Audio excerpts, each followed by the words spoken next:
Good afternoon and welcome back to the Landmarks Preservation Commission's public hearing and public meeting of January 23rd, 2023. We will resume this afternoon with public hearing item number 4 on our agenda. And this meeting is being held in person in our hearing room at 1 Central Street, and also being held via Zoom and live streamed on our YouTube channel for anyone who's interested in participating remotely.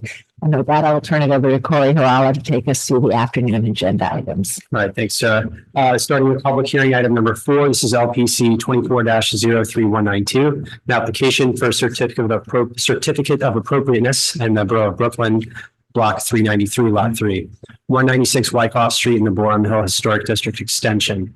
This is an Italian-style row house with alterations built in 1870, and the application is to modify window openings and install railings on the garage.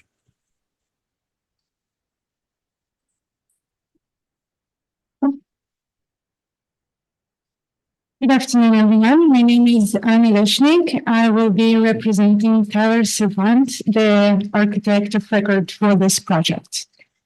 The subject building at 196 Wyckoff is located on the corner of Wyckoff and Bond Street, on the edge of the Borum Hill Historic District Extension.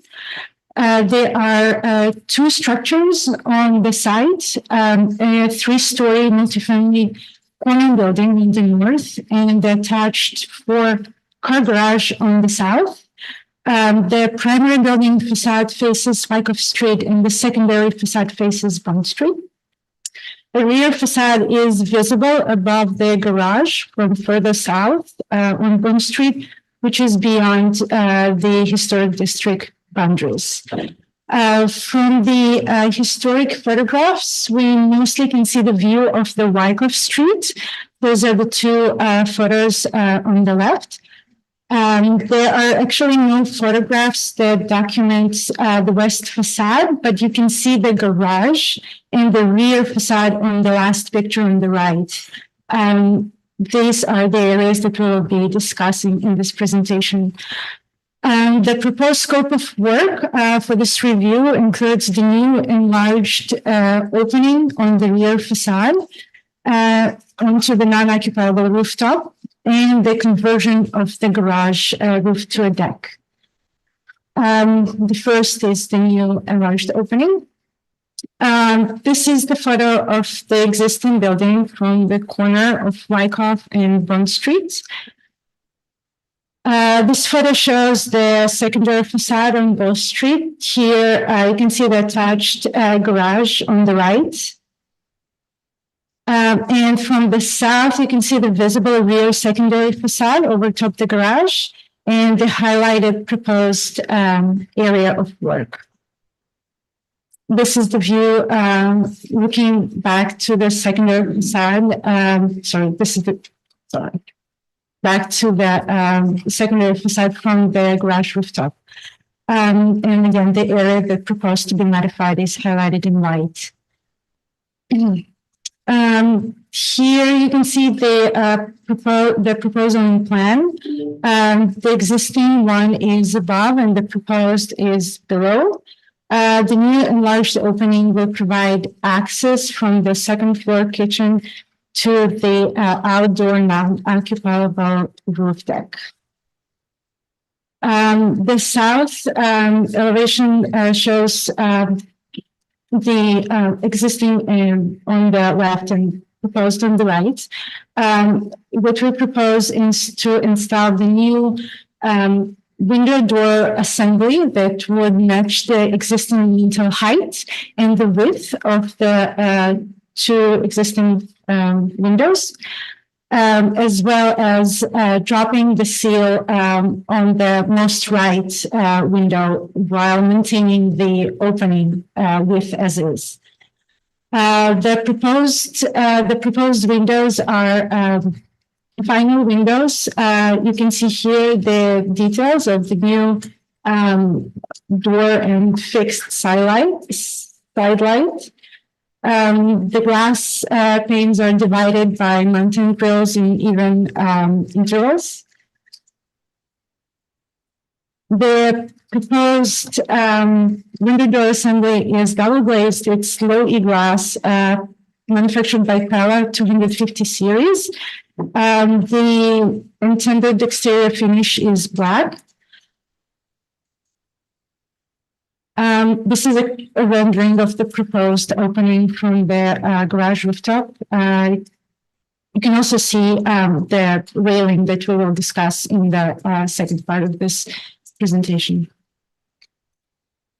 The second item is the proposed non-occupiable rooftop addition. This is the enlarged view above the garage of the on the Bond Street. You can see highlighted area of work in white. These are the two rooftop plans. The proposed is one on the right. As you can see, the only proposed addition is the railing on either sides of the roof of the rooftop and the pavers above the existing garage rooftop. No additional structures proposed. Same as you can see in the elevation, the existing is on the top and proposed on the bottom of the page. The proposed railing will be visible from the street, and the style and the finish will match existing fencing on the Wyckoff Street. Here are some photos of the existing fencing. It's very simple iron railing painted black in keeping with the existing conditions. Those are the detailed drawings. We're proposing to adjust the top of the railing at 48 inches above the garage finish floor, which leaves about 37 inches of visible railing above the existing parapets. On the sideline section, you can see that no pavers will be visible from the street, only the railing. And lastly, this is the axonometric view that shows the final design proposals for both the enlarged opening and the non-occupiable roof. That's all. Thank you. Thank you. Do we have questions, commissioners? Yes, Commissioner Ginsburg. For those windows, are the divisions true divided lights or true simulated? Is there a bar in the glass that's, or is it just agreed on divisions glued on the glass? No, sir. It is an actual mountains that will divide the glass pane. Thank you. Okay, other questions? Okay, let's see if we have any public testimony, and I'll note that there is no one in the hearing room to speak, so I will turn it over to Gregory Collins to see if we have any remote participants. Thank you, Chair Carroll. We have a few hands raised on our attendees list. The first person we'll be hearing from is John Graham from the Victorian Society of New York. John Graham, I'm promoting you to panelist right now. So please unmute your line and state your name for the record. You'll have 3 minutes to speak. Thank you.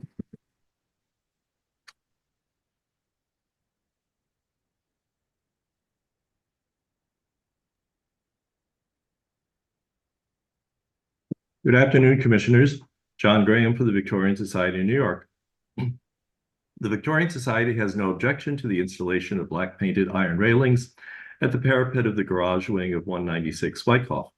This is a very typical feature seen on the roofs of garages and row houses in many historic districts.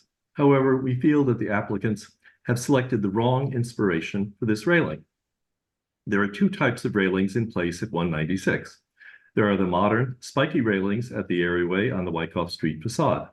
There are railings with a smooth top bar on the Bond Street fire escapes. The new garage railings will be in very close proximity to the historic railings on the fire escape. Therefore, to help unify the Bond Street facade, we recommend matching the new garage railings to those in place at the fire escapes. We're also concerned about the proposed window alterations on the 2nd floor. The Commission has issued many permits to remove historic masonry between adjacent windows to create large openings on rear facades. However, most of those were not visible from any public way. The enlarged opening the applicant is proposing right above the sidewalk will be clearly visible. We recommend that the applicant leave the existing masonry between the windows in place and simply drop the sills at all three openings. This will provide ample access to the new deck, but minimize visibility from the street. Finally, we question the use of multi-light French doors in these openings. Actually, sliding glass doors, sorry, commissioners. There are no multi-light windows on this building. The historic photos show that there never were multi-light windows. The new glass and wood doors should have larger panes which will resemble the building's historic and current 1/1 windows. Thank you, commissioners. Thank you so much for your testimony.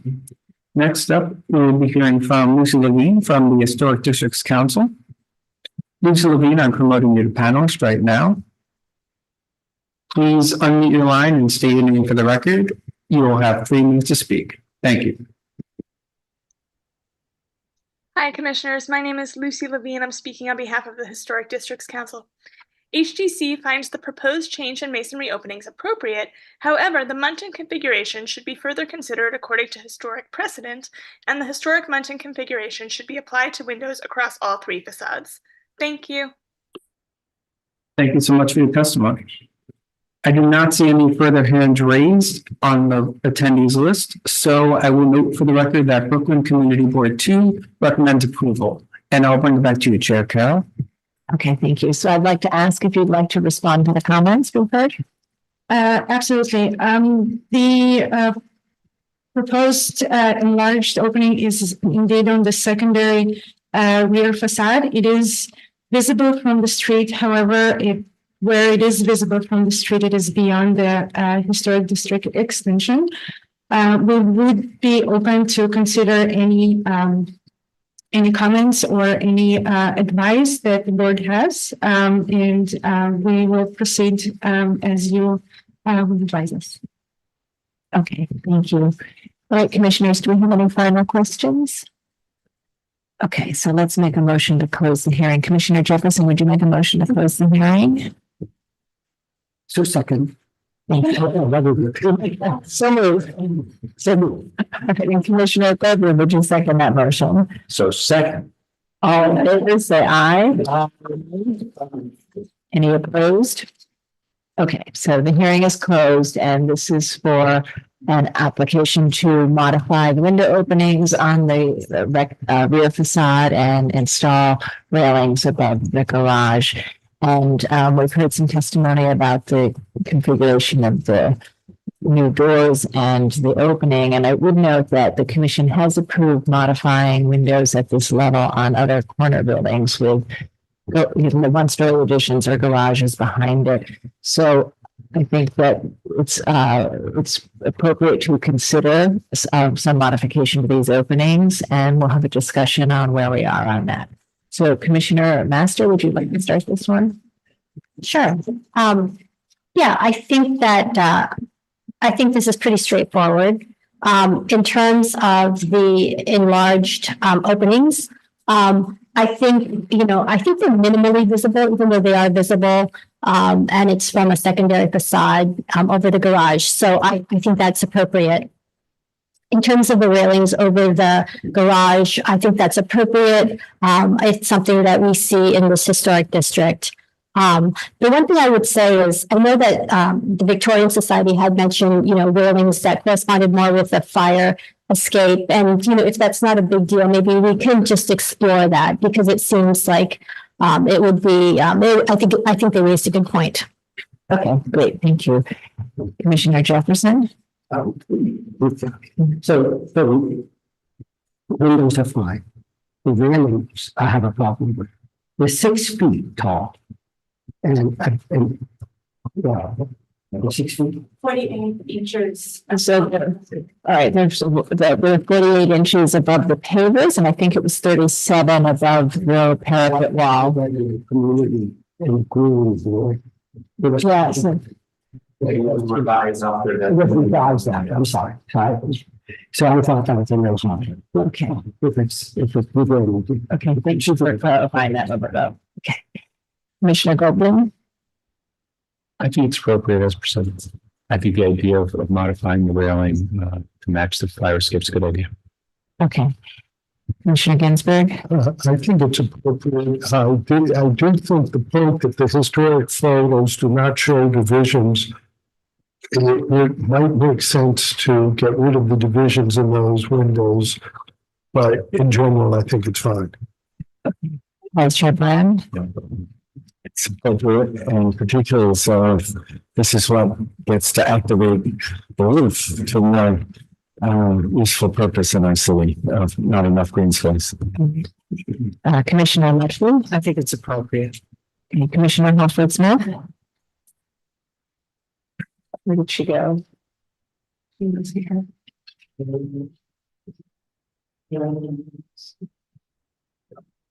Okay, I think she's not with us at the moment. Okay, so I think we have enough to approve it as is.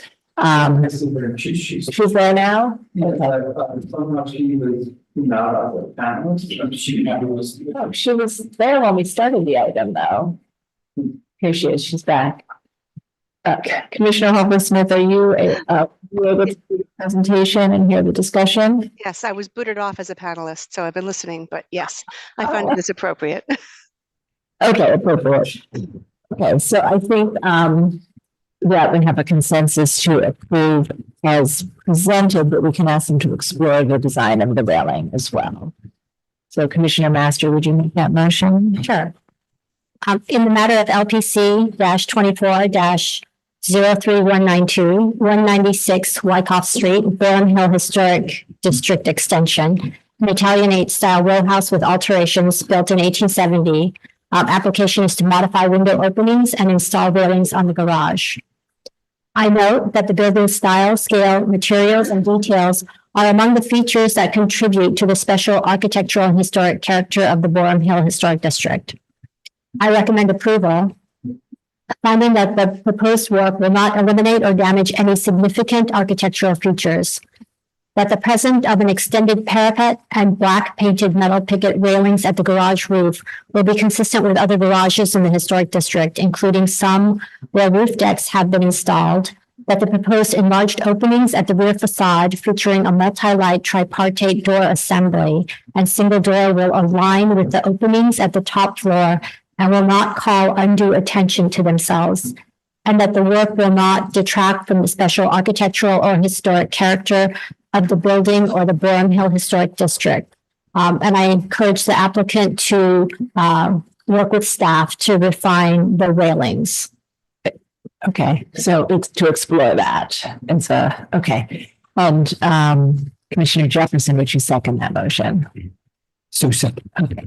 And Mark? Chair Carroll. Aye. Commissioner Bland. Aye. Commissioner Ginsburg. Aye. Commissioner Goldblum. Commissioner Jefferson. Aye. Commissioner Lutfi. Aye. Commissioner Master. Aye. Commissioner Holford Smith. Aye. With 8 in favor and none opposed, the motion passes. All right, so that's approved. Thank you. We'll move to the next item. Next item is public hearing item number 5, LPC 23-11234. An application for a certificate of appropriateness in the Borough of Manhattan, block 145, lot 7501, 105 Chambers Street, aka 89 to 91 Reed Street, and 160 to 170 Church Street, the Cary Building individual landmark, also in the Tribeca South Historic District. This is an Italianate store and lot building designed by King and Kellum and built in 1856 to 57. The application is to replace select cast iron elements with the substitute material. Good afternoon, Commissioners, Caroline Passion Preservation staff. The subject property is located on the west side of Church Street and faces Chambers Street to the south and Reed Street to the north. Here is a circa 1940 tax photo and designation photos from 1982. And based on these photos, cast iron elements, including some decorative capitals, were missing by the time of designation. Here are photographs showing the existing conditions of the 3 facades, and the applicant is here before you today to propose restoring missing cast iron elements and installing GFRC at select locations throughout the facades. The applicant engineering consultant is here to discuss this proposal in further detail and walk you through the locations that they've identified for proposed GFRC replacement. And before that, resident and representative from the board, Kevin Roon, would like to share a few words. Thank you. Thank you.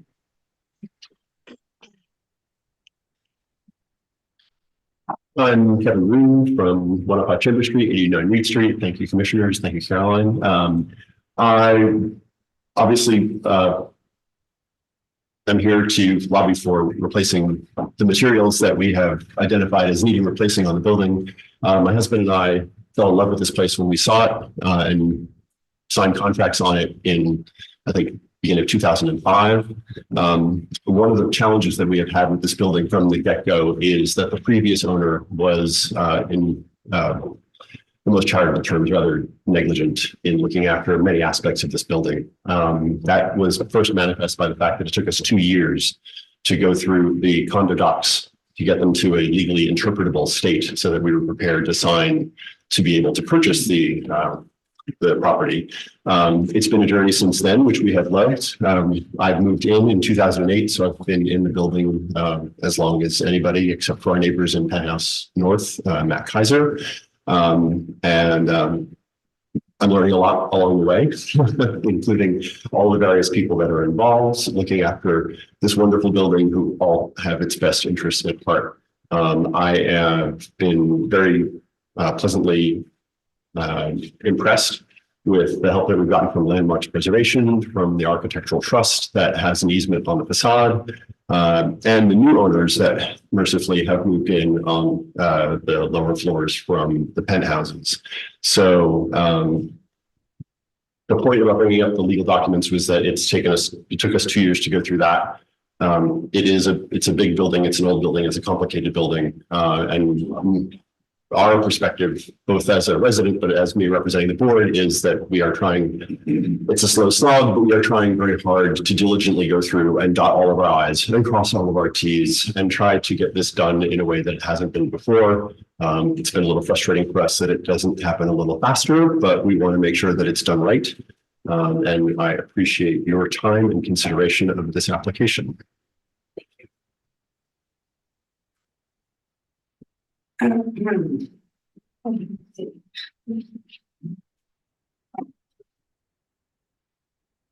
afternoon, board. Thank you, Caroline and Kevin. Appreciate it immensely. Just going to start back. As Caroline mentioned. Could you just also state your name? Oh, I'm so sorry. My name is Lauren Stahl. I work with the engineering consultants. We are here to ask for approval to use a substitute material, GFRC, for missing cast iron elements above the second floor, just being very localized. We want to save as much as possible the original historic fabric.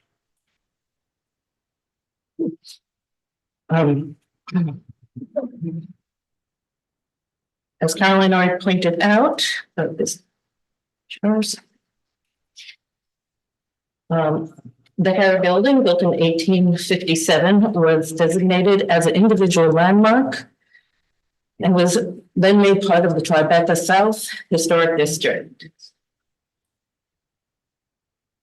And just to go back, I'm so sorry, just the two middle bottom window photos are the designation photos, which we will be using to help guide us with what was missing and what needs to be replaced. As Caroline mentioned, these are the existing photograph conditions that we photographed last year during our inspection. Please note, currently we have only performed inspections from the ground with binoculars, since the bridge and pipe scaffolding would be needed to perform a full physical inspection of the cast iron. The next slides are each elevation showing the conditions that we found. As you can see, this is Church Street, which is mostly masonry, and we've had conditions that were related to brick deterioration and coating failure. And also where the facade meets the north and south cast iron, there are unsecure, loose material, rusting, oxidation, and a large missing piece on the southeast corner.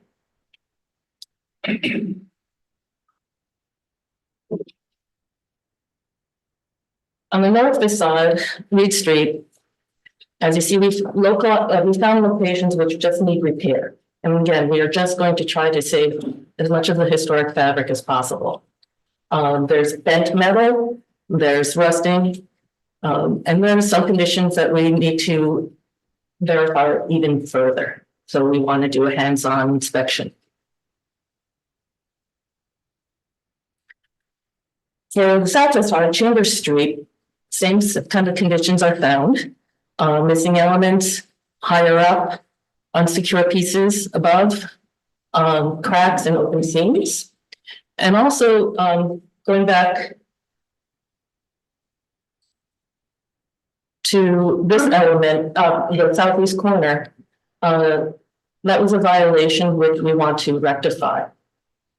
And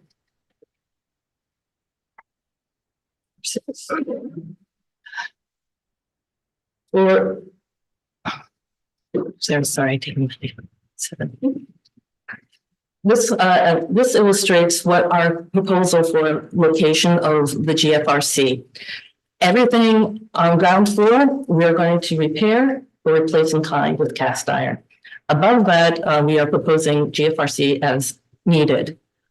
The illustration on the left is just to show you that when you're doing new GFRC elements, we're also going to be considering how to install them properly, waterproof, and make the building watertight.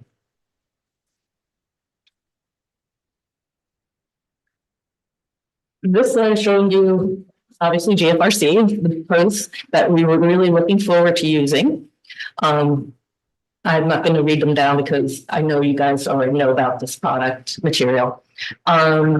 On the right top, we're using the northeast corner at Church Street to help us replicate the missing element on the southeast corner, which, from looking around, it appears to be the largest piece that's missing. Gratefully, we already have the color, so no paint analysis has to be done. Because I'm typed.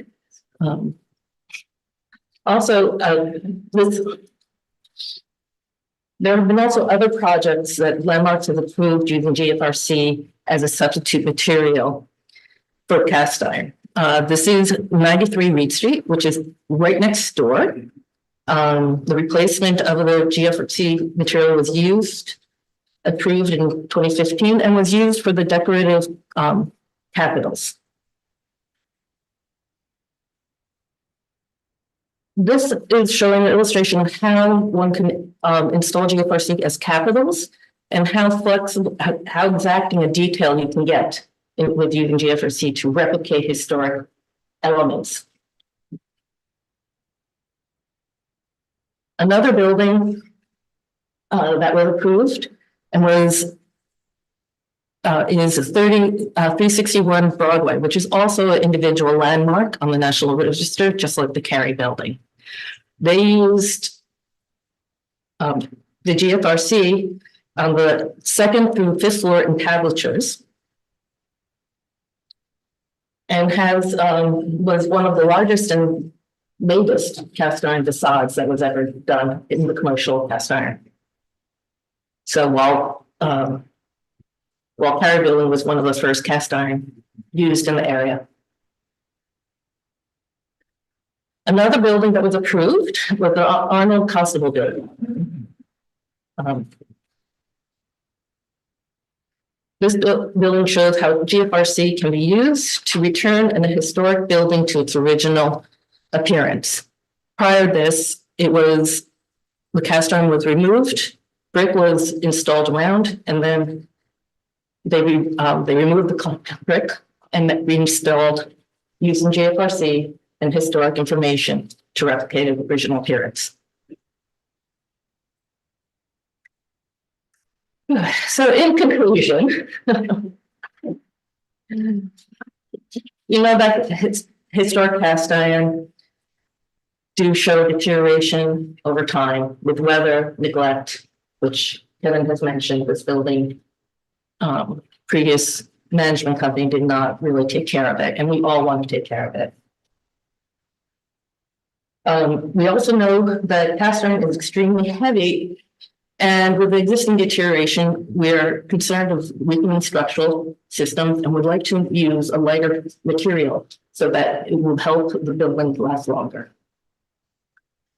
And so our goal is to restore all deteriorated elements back to the designation report. And that we would like to use the GFC, as I mentioned before, because it replicates complicated elements beautifully. Going again, the GFRC is lighter, it makes it easier to contrast the dense cast iron. Hence, it will also be removing excess weight from the building. The location of the building can be restrictions during restoration, as a crane will be needed to perform the work.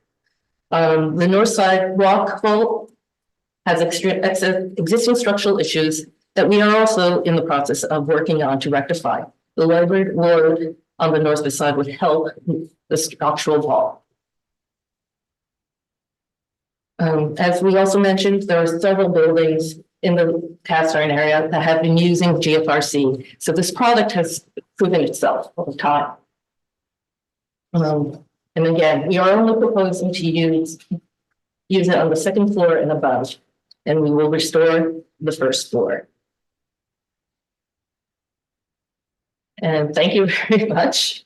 I will leave you with this to consider. Okay, thank you. And the green areas are the areas of Elements that we found needing to be replaced with the GFRC. And it was from the ground floor. So we want to get up there and get really close and personal.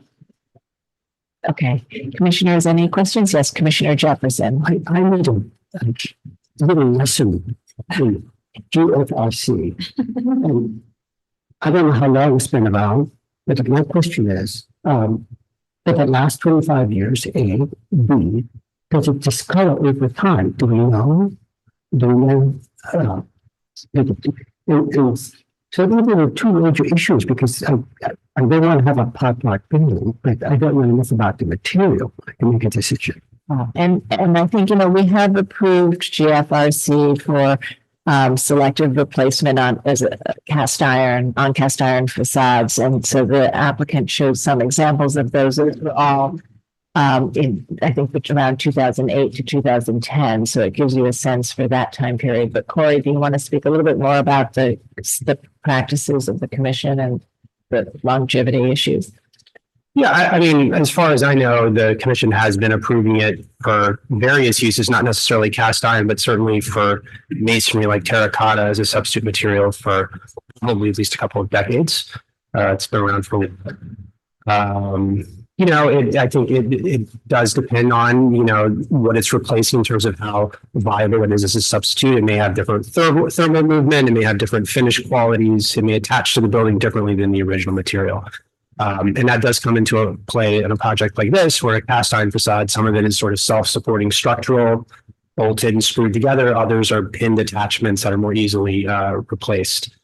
So I think that's a reason that staff always looks at these very closely with applicants to make sure we're comfortable with that. As for the finish, I think in this case, because they're going to paint the finished product of GFRC to look and be like the cast iron is, which is always painted, the fact that it may need to be touched up or repainted over the years is quite common and would probably happen in the same cycle as the cast iron needing to be painted anyway. So not as much of an issue for a cast iron replacement as it might be for trying to match a finish of terracotta or something like that. Right, those would have a painted finish. All right, Commissioner Holford Smith.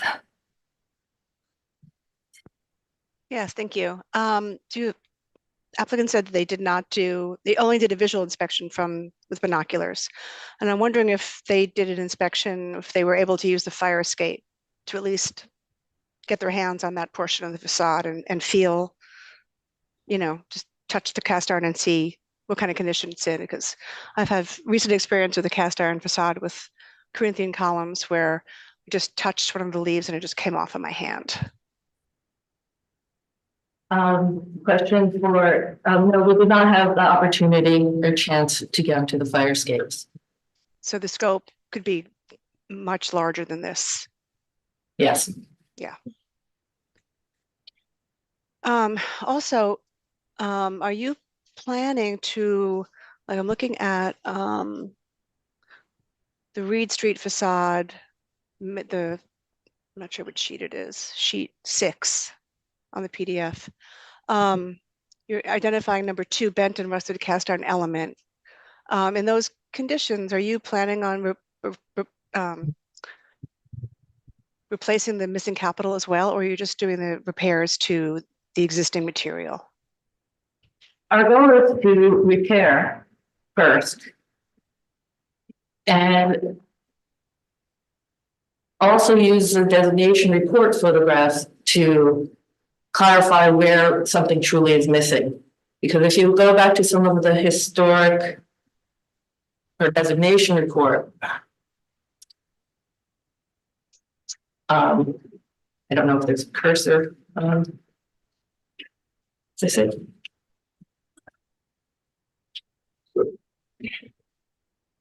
So if you look at some of the closer pictures, some of the capitals here the columns didn't have capitals there, they're just flat. And also at the corners. So those we were not going to consider replacing. Okay. And I guess a question for staff. Have we looked at the tax photo to see if the facade changed from at the time of designation had missing pieces? So is the designation photo the right record, I guess, to be working from? Okay. Yes, Commissioner Luffy. I'm assuming at the height of this building, doesn't put it under the local law 11 rules. Is that correct? Because if it was, then you would have to do a full facade check of the building, an engineering check of the building, which is something to think about because in terms of the building's integrity. Yeah, no, at this point, no, it's not a fixed project. Okay, thank you. But I think, as I understood the way you presented it, that should you receive an approval, you would then do a full inspection. Because they just don't want to engage in the scaffolding until they know they have an approval. And the building would require piping.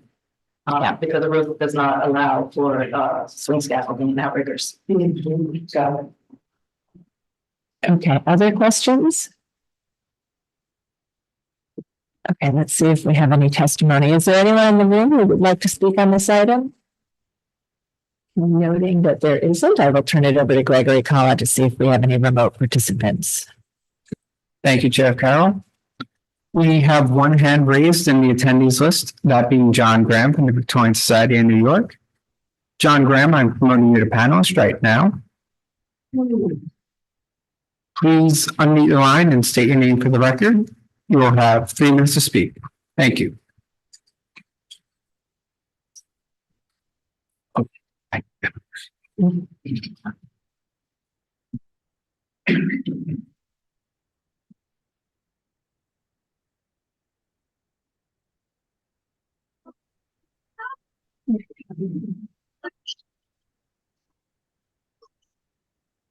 I'm sorry, commissioners, I seem to be getting interference. Could I step outside for a moment and close down my computer to get rid of the interference you must be hearing?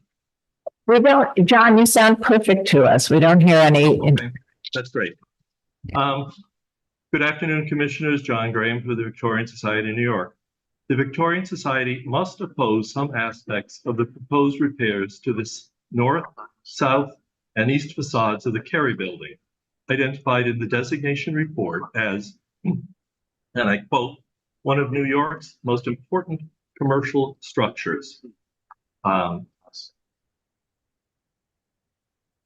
Designed by one of New York's most prominent firms specializing in commercial architecture, with cast iron fronts fabricated by the city's most important foundry. We support brick replacement on the east facade, as well as the replacement of the minimally detailed cast iron elements, which are at the southeast and northeast corners of the building. The east facade was originally a demising wall. The secondary brick has been painted many times, and the cast iron plates at the corners were probably not original to the building, but were added to stabilize the corners when the adjacent buildings were demolished to widen Church Street. However, we do not support the use of either fiberglass or GFRC to replace all the deteriorated elements on the two street facades. The applicant has provided drawings with numbered photos of deteriorated elements. Photos 3 and 8 on slide 6 show minimally detailed plates on the south facade. It seems acceptable to replace these with an alternate material. But on the south facade, there are also finely detailed elements which are called out as deteriorated. These are shown in photos 1 and 5, cast iron brackets supporting the cornice, photos 2 and 6, which are cast iron capitals, and 7, a cast iron column cover. These are exactly the cast iron parts which cause the report's authors to name the Carey Building as one of New York's most important 19th century commercial structures. All of the called out pieces on the north facade are equally fine. We were especially alarmed that the applicant identified half of the beautifully detailed brackets of the cornice, 5 on the south and 3 on the north, as deteriorated. Replacing half of these brackets with either fiberglass or GFRC now opens the door to replacing more of them in the future, to the point where none of the original brackets will remain. This would not be in keeping with the spirit of preservation. While we often find substitute materials appropriate, this is not the case when a great part of the significance of a building comes from the very material of which it is made. All of these fine elements should be replaced with cast iron. Finally, Commissioners, the applicant implied that cast iron is a material which deteriorates quickly. There are cast iron elements at this building which have been in place 170 years. Could GFRC last 170 years? No one knows. Thank you, Commissioners. Thank you so much for your testimony. Next up, we'll be hearing from Lucy Levine from the Historic Districts Council. Lucy Levine, I'm promoting you to panelist right now. Please unmute your line and state your name for the record. You'll have 3 minutes to speak. Thank you. Hi, Commissioners. My name is Lucy Levine. I'm speaking on behalf of the Historic Districts Council. HDC often supports cast iron replacement with alternate materials, but in this case, the building was designated specifically for its materials. The designation report notes, quote, "The Carey Building, built in 1856-57, is one of New York's most important 19th century commercial structures. Designed by one of New York's most prominent firms specializing in commercial architecture, with cast iron fronts fabricated by the city's most important foundry, it is a significant early product of the period during the middle of the century when New York's premier position in the commercial life of the nation was established." Given the importance of cast iron to this building's history and to its designation, we believe materials should guide the conversation, and cast iron is the most appropriate solution. Thank you. Thank you so much for your testimony.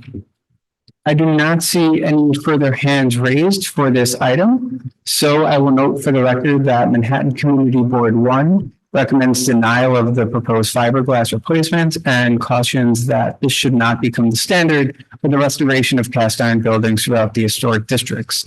And with that, I'll bring it back to you, Chair Carroll. Okay, thank you. So I'd like to ask if you'd like to respond to the testimony.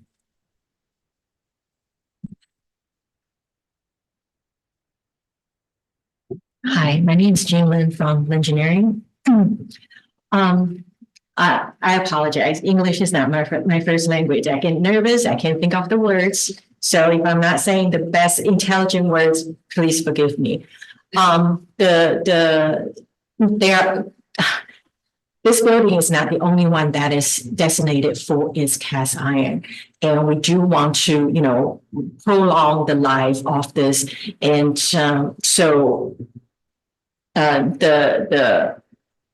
the use of GFRC it has been proven, and we actually know the material is very durable. We can see that there was a list of all the reasons we want to use GFRC, and it's very durable. So we do want to make sure that the building is preserved, and also we're not replacing everything. Only, for example, one of the part at the corner actually fell off. And well, it was detached. We have to do an emergency action to take it off to make sure it's safe to the public. And we know the rusting of any metal is more sorry, again, so it's easier to rust for the metal, and GFRC will have less of that issue. So is there anything you say? Sorry. Yeah, please go ahead. This is Kevin Ryan speaking again. This gets back to the point previously raised about the sort of the patchwork nature and the concern there. One thing I forgot to mention in my opening remarks was that one of the groups we have had to deal with is the trust that has the easement on the facade. And I did want to state for the record that we must reach out to them before we do anything, and they have given us approval to go ahead with that material. So the architectural trust is on board as well. And I apologize for forgetting to mention that before. Okay. Commissioners, do we have any final questions? Commissioner Holford Smith. Yeah, just to the last point, can the applicant clarify what this trust is? The easement? Again, I have interfaced with them when we had to do a repainting of the facade. Oh, I can't remember exactly when, but about 10, 15 years ago. It's a national architectural trust that it's an easement on the facade of the building. And before we do anything to it, we have to get approval from them. I will turn it over to my colleague to engineering to, sorry, it's the Trust for Architectural Easements. Yeah. I can speak to that, Commissioner. Mark Silverman, our general counsel, can answer the question. The trust, the federal, there are tax advantages for easements under federal law, under preservation law. It's a preservation easement, and the easement is held by a sort of qualified nonprofit entity. And when we qualify for that easement, the easement holder, in this case, the Trust for Architectural, I forget the last bit, easements. They review every change, and they ensure that it is acceptable to them, and they are applying the federal standards as well. Okay, thanks. Okay. Any other final questions? Okay, let's close the hearing and begin our discussion. Commissioner. Interesting question. Yes, Commissioner. Do federal standards allow for GFRC as a substitute material? Yeah, Corey can answer that. Yeah. Well, I mean, I think those standards are open to the use of substitute materials under certain conditions, same as I think you all consider them. I don't think there's a hard and fast rule, but they certainly would prefer to see the original material. There are many cases, even on tax credit projects that we're aware of, where substitute materials have been approved. I couldn't tell you for certain if that's the case on a cast iron building or not. Thanks. Yeah, I just want to say that it's my understanding they are supposed to be applying the federal standards and these easement holders. Yes, yes. Okay. Any other final questions? All right, Commissioner Ginsburg, will you make a motion to close? So moved. Thank you. Commissioner Goldblum, will you second that motion? All in favor, say aye. Aye. Any opposed? Okay, so this is an application, the hearing is closed, and this is an application to replace select pieces or missing pieces with GFRC. And as we've discussed, the commission has approved GFRC as a substitute in limited areas on other facades as a replacement for cast iron, as well as other materials. I think one of the things that's challenging here is that this proposal, while it seems limited, is based on a visual inspection. And so I think it's challenging that we haven't yet had the full inspection to understand the full scope. But sort of with that in mind and thinking about how we can work around that, we'll have our discussion. Commissioner Holford Smith, would you like to start this one? Sure. I mean, Chair Carroll said exactly what my concern is about this application. Having done cast iron work in the past, I know that you can't do a visual inspection and and know that you've seen all the damage on the building, because things will sort of stay there, you know, until they fall off. So I'm just concerned that the scope will increase greatly, in which case then I'm not sure that we would find that the GFRC would be appropriate. So I think as a sort of a guideline for myself, I would find the GFRC appropriate for flat portions of missing cast iron, but I don't know that I would find it appropriate for replacing cast iron columns and brackets on an individual landmark like this. So I'm not sure if we could ask them to come back after they've done a survey and make a judgment at that time. I think that, and I do appreciate that I have the same thought. Could you limit it to certain types of flat pieces or the ornament? We have approved the GFRC a lot. We have approved it. I just want to, my mic wasn't on. So I had a similar, could you sort of prescribe for certain types of pieces of cast iron, like the flat pieces or the ornament? And we have approved it successfully for capitals in the past. And I think, the 361 Broadway, I think, is an individual landmark where we did capitals and spandrels, I believe. So I'm not, I also was sort of thinking about that, but I'm not sure that as a guideline that limiting it to one type is any more consistent with what we've done in the past. But I do think it's challenging without knowing how much might be affected. And I wonder if there's a way that we could do an approval sort of based on a percentage that's represented in these drawings. And if after the detailed inspection on the scaffolding occurs, it turns out to be significantly more, then they would have to come back to us. How do people feel about that? Yeah. Okay. I think that Commissioner Holford-Smith, how would you feel about that? I guess if it was limited to what is on the current application. But also I'd like to get clarification on the cornice at the ground floor, because it looks like they are proposing that to be GFRC. I think represented that they would do in-kind cast iron replacement below at the cornice line and below, so the whole first floor, and then it would be above that. And again, a lot of these pieces are missing or broken versus ones that maybe are intact and might need repair, as it turns out. So I think those are some of the things we'll find out more once the scaffolding goes up. Right. But right, so it's cast iron below the storefront level, sorry, below the first floor or at the first floor, and then GFRC at the limited locations indicated thus far. So the cast iron replacement or repair would include the first floor cornice. That's what's being represented. That's what's being represented. Okay, great. Okay. Okay. So if you're comfortable with that, would you be able to make that motion? And that's understanding that the first floor cornice would be part of the in-kind repair. Yes. Okay. Great. Okay.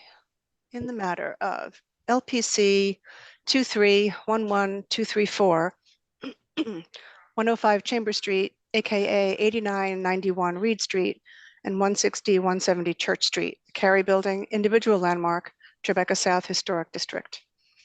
An Italianate style store and loft building designed by King and Kellum and built in 1856-57. The application is to replace cast iron elements with a substitute material. I note that the building's style, scale, materials, and details are among the features that contribute to the special architectural and historic character of the Tribeca South Historic District. I also note that some cast iron capitals and elements were missing at the time of designation, and that some cast iron elements have detached from the building since, and that there is a facade easement held by the Trust for Architectural Easements. I recommend approval with modifications, finding that the proposed work will limit the removal and replacement of cast iron elements to only those that are irreparable, that the installation of missing decorative and plain cast iron features will help restore the building closer to its original appearance. That the use of glass fiber reinforced concrete with a smooth painted finish, a modern material that can be cast from molds, will be compatible with the historic character of cast iron, which was originally introduced as a revolutionary system of construction and ornamentation. That the GFRC replacement units will replicate the historic elements based on molds taken from extant cast iron units in terms of details, dimensions, and finish. That the limited use of GFRC units with a painted finish to blend with the surrounding cast iron will not result in a substantial amount of substitute materials on this cast iron building, and the change in material will be largely imperceptible from the street. And that the proposed work will protect and enhance the cast iron facades and aid in the long-term preservation of the building. However, I find that select locations for repairing, replacing, and installing facade elements have been identified and based only on visual inspections from the street. Therefore, I recommend that the applicant perform a comprehensive close-up physical inspection of the cast iron facades to identify and document the conditions of all cast iron elements and their structural integrity. Consult with the staff to review the results and determine an appropriate scope of work, and return to the commission if the amount of replacement material is greater than what is anticipated under this presentation. Thank you, Vice Chair Bland. Would you second that motion? Second. All right, Mark, call the vote. Chair Carroll. Aye. Commissioner Brand. Aye. Commissioner Ginsburg. Aye. Commissioner Goldblum. Aye. Commissioner Jefferson. Aye. Commissioner Lutfi. Aye. Commissioner Master. Aye. Commissioner Hooper Smith. Aye. With 8 in favor and none opposed, the motion passes. Well, that's approved, but please continue to work closely with Caroline as you undertake the inspection. Thank you. Thank you. All right, we'll move to the next item. Next item is public hearing item number 6, LPC 24-05496, an application for a certificate of appropriateness in the Borough of Manhattan, block 589, lot 40, 307 and 309 6th Avenue in the Greenwich Village Historic District Extension 2. This is a commercial and residential building built circa 1832 and altered in 1948, and a stripped neo-Tudor style commercial building built circa 1828, altered in 1926, and again in 1963. The application is to demolish the buildings and construct a new building.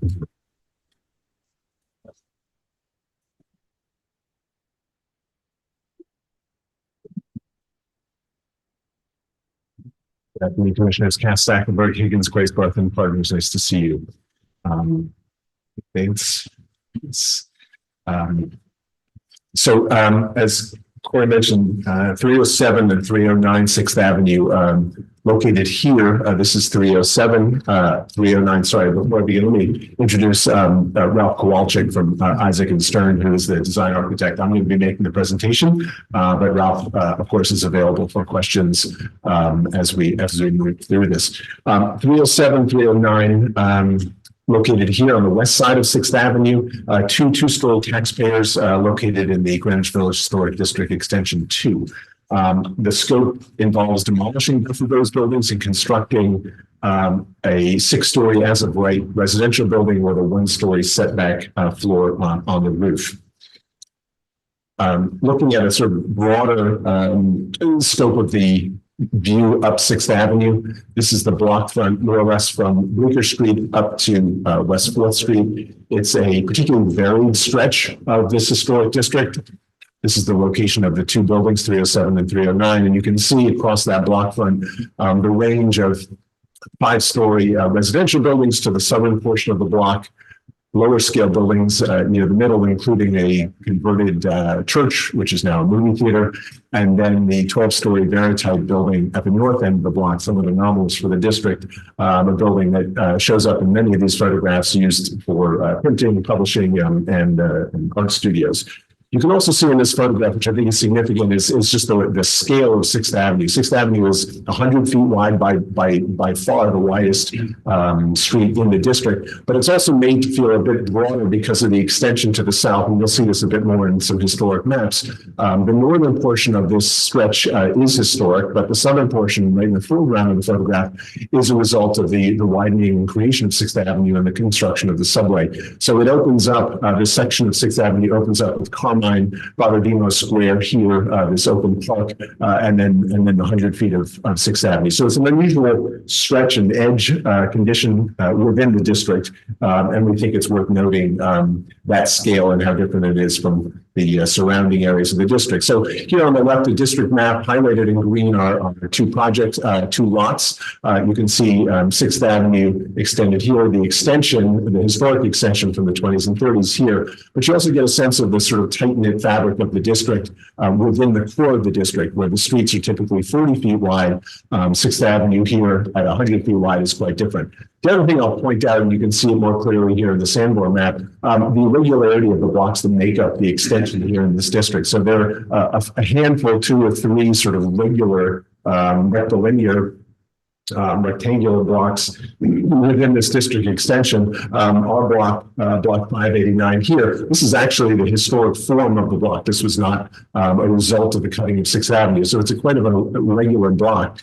And as a result, you end up with lots within that block that are quite unusual. And in fact, 307 and 309 are 2 of the deepest lots within the district. There are block front lots that are deeper, but for non-block front lots, these 2 lots are quite unusual. 307 is 20 feet wide at 6th Avenue, but it's 157 feet deep. Similarly, 309, it's 19 feet wide, but also 157 feet deep. So this is an unusual moment in the district. It's also somewhat unusual, I'd say, in the city for the depth of these lots. Looking at the east side of 6th Avenue, just for context, so these are directly across the street. So across 6th Avenue, the 100 feet, there was a sort of a leftover rough edge. Some of that was infilled with playgrounds and parks after the subway construction, and just to the south, 6-story apartment buildings directly across the street from the project site. The proposal, as I mentioned, involves demolishing those 2 tenement buildings and constructing a brick-clad 6-story residential building with a 1-story setback element up on the roof. The building is constructed in Roman brick with limestone trim, and we feel it is a contemporary expression of many of the residential buildings that one sees throughout the district, both in terms of its scale, materiality, and articulation. What's also important to note, in particular, given the depth of the lot, is the irregular zoning that comes out of the zoning and how that results in an irregular form of the building. So this is a zoning diagram. 6th Avenue is running here, so north is down at the bottom. But what you can see, given the depth of the lot, what is required is this very large inner court to bring light and air to residential units of this lot. There's also a 30-foot rear yard requirement of the back, but because of the cut of the lot line at an angle, that results again in a somewhat irregular form at the back. But I think it's interesting to note that this shape that is derived from the underlying zoning in many ways is sort of an outgrowth of the requirements of light and air that came about through tenement laws at the end of the 19th and early 20th century, which are baked into the fabric of the historic district. An aerial view, just to give you a sense of the form of the building. On the left, obviously, is the existing view, and on the right here are buildings. So a 7-story expression on the street, or a 6-story expression on the street wall with a setback 7th floor, a connector, and then a 5- and 7-story extension off the back in the back of the lot with a 30-foot rear yard requirement. Looking at the existing buildings, on the left, 307, it's called out in the designation report as a new style building. It was originally an 1830s row house with major alterations in the 1940s. On the right, 309, it actually does have a style designation, that being stripped neo-Tudor. The 2 was a row house constructed in the 1820s with major alterations sort of added to, grew to 4 stories in the 1920s and then cut down to 2 stories in the 1960s. And I think in terms of thinking about the appropriateness of the demolition of these 2 buildings, I think it's safe to say that neither of these 2 in their type, style, age are representative of buildings in the district, and it's really not what the district was designated for, 2-story taxpayers. Looking at the backs of these buildings, really no significant architectural features up here. This is the back of 309, the back of 307, and then a few views sort of within the rear yard. And I think you see a lot of applications for buildings, modifications within rear yards of buildings in Greenwich Village. This rear yard is not the sort of pristine donut that one sees elsewhere. And largely that's because of the shape of the block and the depth of many of these lots, and then how those lots have been developed with deep apartment buildings that have rear yards of 10 or 15 feet only. So I think it's worth noting that the backs, the rear conditions of this building, there are numerous back buildings of 4 and 5 stories in this immediate block. And so this is an unusual Greenwich Village context. Looking at some map data on the left is an overall map in the 1920s prior to the extension of 6th Avenue. You can see the project site here. So again, our block is pre-cut. You can see how Carmine Street fed into 6th Avenue. And then on the right, with the extension of 6th Avenue for the creation of the subway, you can see just sort of how this whole space widened and opened up. This is where the playground is here on the east side or west side of this block, and those apartment buildings, those 6-story apartment buildings directly across the street. So the context here on this portion of the district is really quite different than the body of this extension, but also of the main Greenwich Village Historic District. What's also interesting is looking at early maps from the 1850s and then comparing to maps 100 years later. There was great density even in the middle of the 19th century. So there were back buildings in the backs of both 307, the lots of 307 and 309. Perhaps 3 stories. That 3-story extension was still there in the 1950s. The rear yard at the back of 309 had been demolished. But you can see either in this map the sort of trajectory toward greater density and relatively large scale buildings at the rears of these lots. Some historic photos from the Transit Archive on the left looking north up 6th Avenue, on the right looking southwest. This is the project site here. The Riverside building here are 12 stories up at the corner. And then this view to the south where you can see the variations of the earlier row houses, the 5 and 6 story tenement buildings and the Tower of Our Lady, or the bell tower of Our Lady of Pompeii in the background. Looking at the district, what is interesting in seeing how it developed over time within this sort of relatively small district, there's a great variety and height juxtapositions that one sees as one walks down the streets of Carmine, Cornelia, Jones Street. This transition from early 19th century row houses to later apartment buildings, tenement style buildings, where you have 3 and 4 story buildings directly adjacent to 6-story buildings, that is very characteristic of the district. What goes along with that also is the visibility of these light courts and side yards that you can see in these photographs over the lower buildings. As these tenement buildings began developed and tenement laws were put into effect, those courts became larger, and those are visible in many areas of the district throughout and over the lower buildings. Looking also at some of the buildings, particularly the tenement buildings in the district, there's a rich use of masonry across the facades. You can see the cornice lines are often varied in their expression. They aren't typically linear, or they're not always linear, but have depth and different height elements folded in, same with the facade planes sort of forward and recessed areas of the facade. So textured brick throughout. Also looking at just the notion of density. So 2 comparative 1850s and 1920s maps of two blocks within the district, again, to show how the transition from the row house scale to the apartment building tenement scale resulted in greater density, but also resulted in buildings much deeper in their lots, or on their lots, I should say, 5 and 6 story structures throughout. That also resulted some of these early Law buildings that basically occupied a complete footprint underneath the building, where the dumbbell apartments then came in the new law, and then the old law tenements, and then the new law tenements were the larger courtyards. The volumetrics of our proposed building really are an outgrowth of that evolution. We also want to look at is the heights of some of these buildings, particularly the 6-story buildings. The building that we're proposing, as you'll see as I get to the design proposal, the uppermost portion is 72 feet 6 inches, which is actually quite consistent with many of the 6-story buildings throughout the district. So based on docket books and laser scans, we know that many of these 6-story buildings actually are close to 70 feet or just over 70 feet, not so far off from our proposal.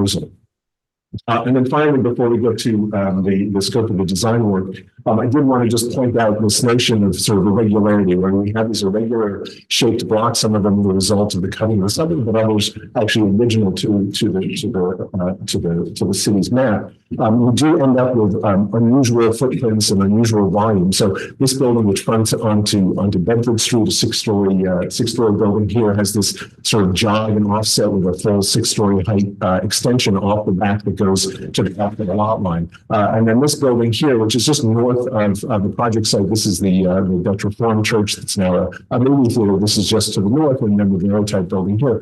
This building fronts both onto Cornelia Street, but also 6th Avenue, and has this full height 5-story connector. So because of the form of the blocks and the shapes of the lots, the resulting building fabric does have these sort of unusual volumes.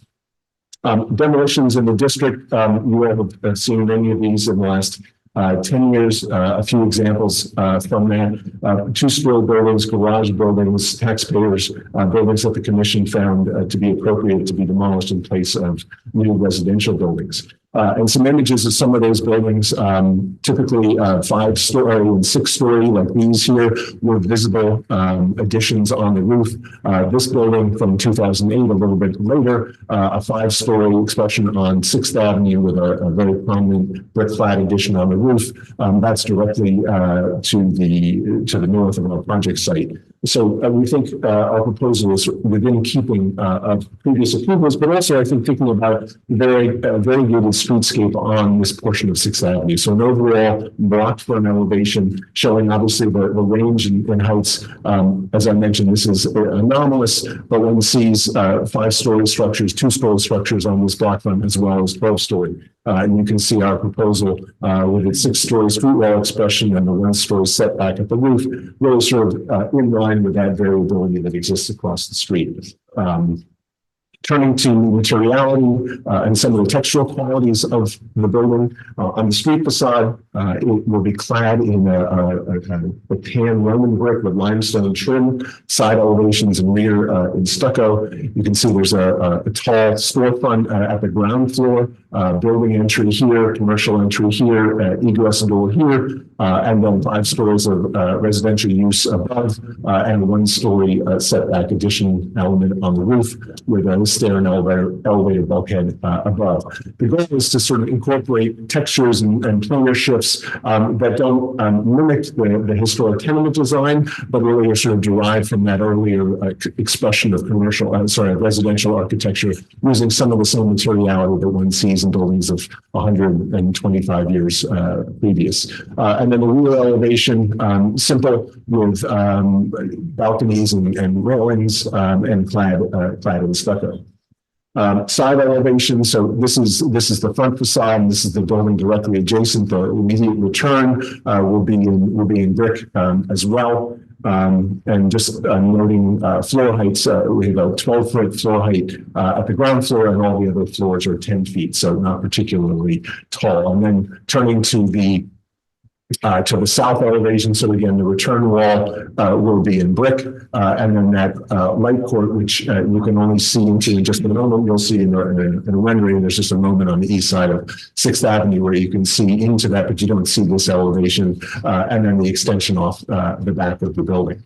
At the ground floor, a simple storefront. Again, the building entry here, commercial storefront entry here. These brick piers, both concave and convex, coming down to the ground. A limestone trim, brick spandrels, and then just simple articulation of metal and glass across the base. On the upper floors, casement windows here, divided by limestone colonnettes or piers, limestone sills, and you can see the articulation of the brick piers, both concave and convex, framing the facade. At the cornice level, again, with the casement windows above and the articulation of the masonry, a limestone cornice with reveals to give it a bit of light and shadow and weight, and then the extension in glass directly above. That top floor obviously is designed visually to be lighter in glass, but it also is trimmed in the same limestone across the parapet to connect it to the floor below.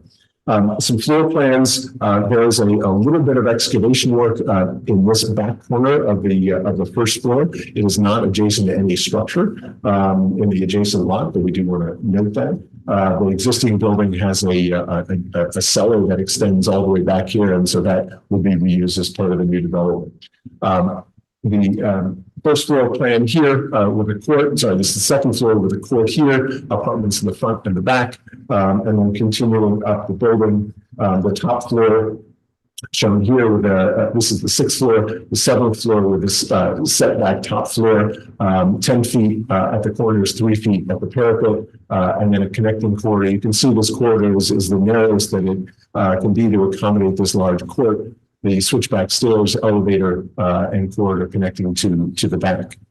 And then, roof plan here, mechanicals will be situated in the rear portion of the roof, not seen given the height of the units relative to the parapet, and then the upper roof here above the bulkhead with the clearances for the FDNY. A section just showing in red the outline of the existing volume of the building and the proposed section above overlaid.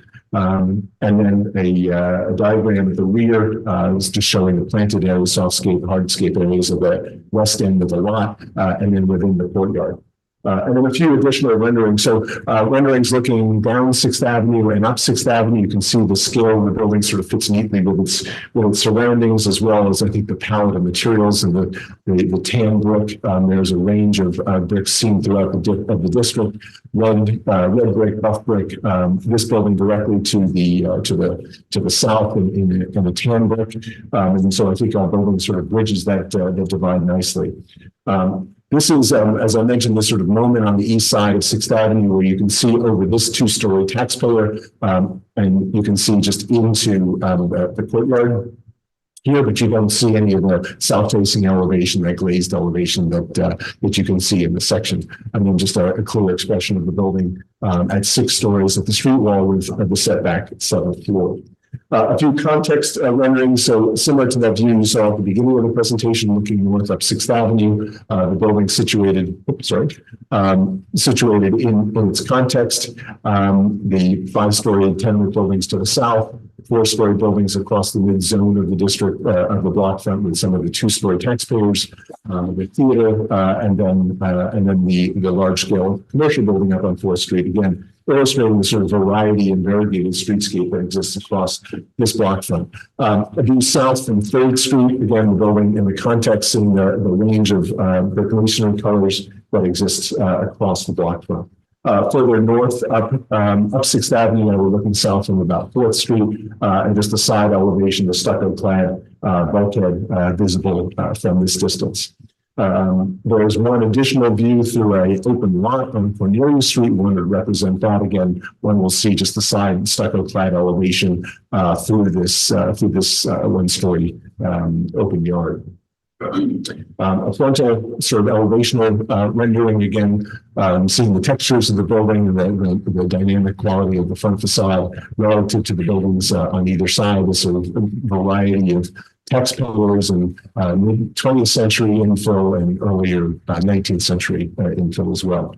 And then at the ground plane, activating the base for the storefront, the stretch of 6th Avenue along the west side of the avenue has an active commercial streetscape. And so the intent is to tie into that with a commercial storefront with limited signage on the southern bay and a building entry directly to the north. So with that, we're happy to take any questions that you may have. All right, thank you very much. Commissioners, do we have any questions? Just a minor question. In that rendering on the right, the bit of stucco that's above Popeye's on your party wall, is that you or is that them? That's them. Thanks. All right, any other questions? Okay, let's see if we have any testimony. Is there anyone in the room who would like to speak on this item? Noting that there isn't, I will turn it over to Gregory College to see if we have any remote participants. Thank you, Chair Carroll. We have a few hands raised in the attendees list. The first we'll be hearing from is Chloe Gregoire. Chloe Gregoire, I am promoting you to panelist right now. Please unmute your line and state your name for the record. You'll have 3 minutes to speak. Thank you. Good day, Commissioners. My name is Chloe Gregoire, and I'm speaking on behalf of Village Preservation. Thank you for the opportunity to testify. Village Preservation believes that the overall height and massing of the proposed new building is appropriate for the site and the Greenwich Village Historic District Extension 2, of which it is a part. However, we asked the applicant and the Commission to consider some refinements to the proposed facade design. The strong vertical ribs appear out of place within the context of the historic district, where the larger historic tenement and apartment buildings tend to emphasize horizontal elements. The solid to void ratio could be reworked so that the facade appears less glassy, and the proportions and details of the windows should align better with the neighborhood, as currently they give the appearance of a loft or factory building that one might more likely find in Soho. We are also asked that you consider setting the penthouse further back from the street-facing facade. We believe these further refinements would make the design an appropriate and acceptable addition to the historic district. Thank you. Thank you so much for your testimony. Next up, we will be hearing from John Graham from the Victorian Society of New York. John Graham, I'm promoting you to panelist right now. Please unmute your line and state your name for the record. You'll have 3 minutes to speak. Thank you.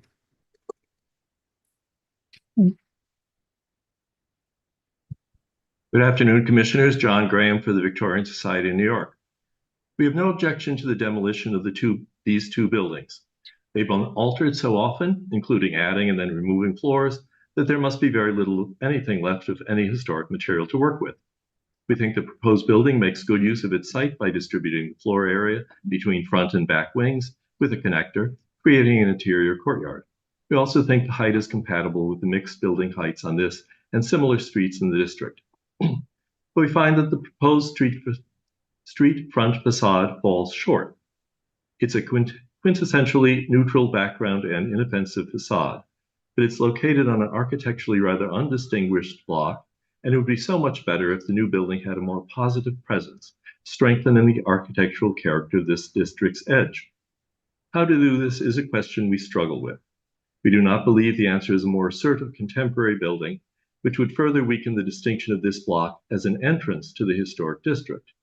Some of us would be happy to see a new building inspired by one of the many historic architectural styles common to apartment houses in the village. Another possibility is to use some architectural vocabulary not related to a particular style, but common in historic buildings.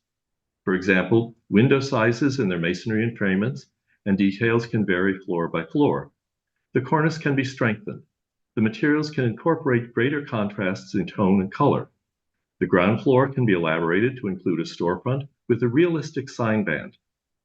The one shown is but a few inches high, and a welcoming residential entrance with some architectural embellishment. The main objective should be a new building that looks of the historic district, not out of the historic district. Finally, on a completely different matter, Commissioners, I just was listening to the testimony for the Carey building, and it seems Commissioner Holford Smith was the only commissioner who actually gave her an opinion before the vote. So Mark may state whether this is actually a legitimate vote, as only one commissioner gave an opinion. Thank you very much, Commissioners. Thank you so much for your testimony. Next up, we will be hearing from Lucy Levine from the Historic Districts Council. Lucy Levine, I'm promoting you to panelist right now. Please unmute your line and state your name for the record. You'll have 3 minutes to speak. Thank you. Hi, Commissioners. My name is Lucy Levine. I'm speaking on behalf of the Historic Districts Council. HDC supports demolition of the existing buildings on these lots. We appreciate that there will be a new building here and note that some care was taken on the primary facade, including some elements of differentiation and detail, such as Roman brick. But we find that this design is not specific. It could be any new building in any area of the city or some other city. This site presents an opportunity to contribute to the district. We believe the architect should further study the front, rear, and side facades to be somewhat more consistent, connected, and interesting. Thank you. Thank you so much for your testimony.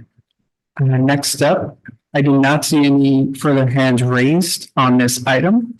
So I will note that Manhattan Community Board 2 recommends approval of the demolition of the two existing buildings of no historic or architectural value, approval of the massing of the building and its side and rear walls, denial of the front facade design, including the metal storefront, the window size, proportion, and operation, the concave and convex vertical design of the columns, and the proportion of the masonry to glass, a clearly contemporary design without reference or respect to the specific rich historic character of the district, and denial of use of any brick other than common brick on lot line facades.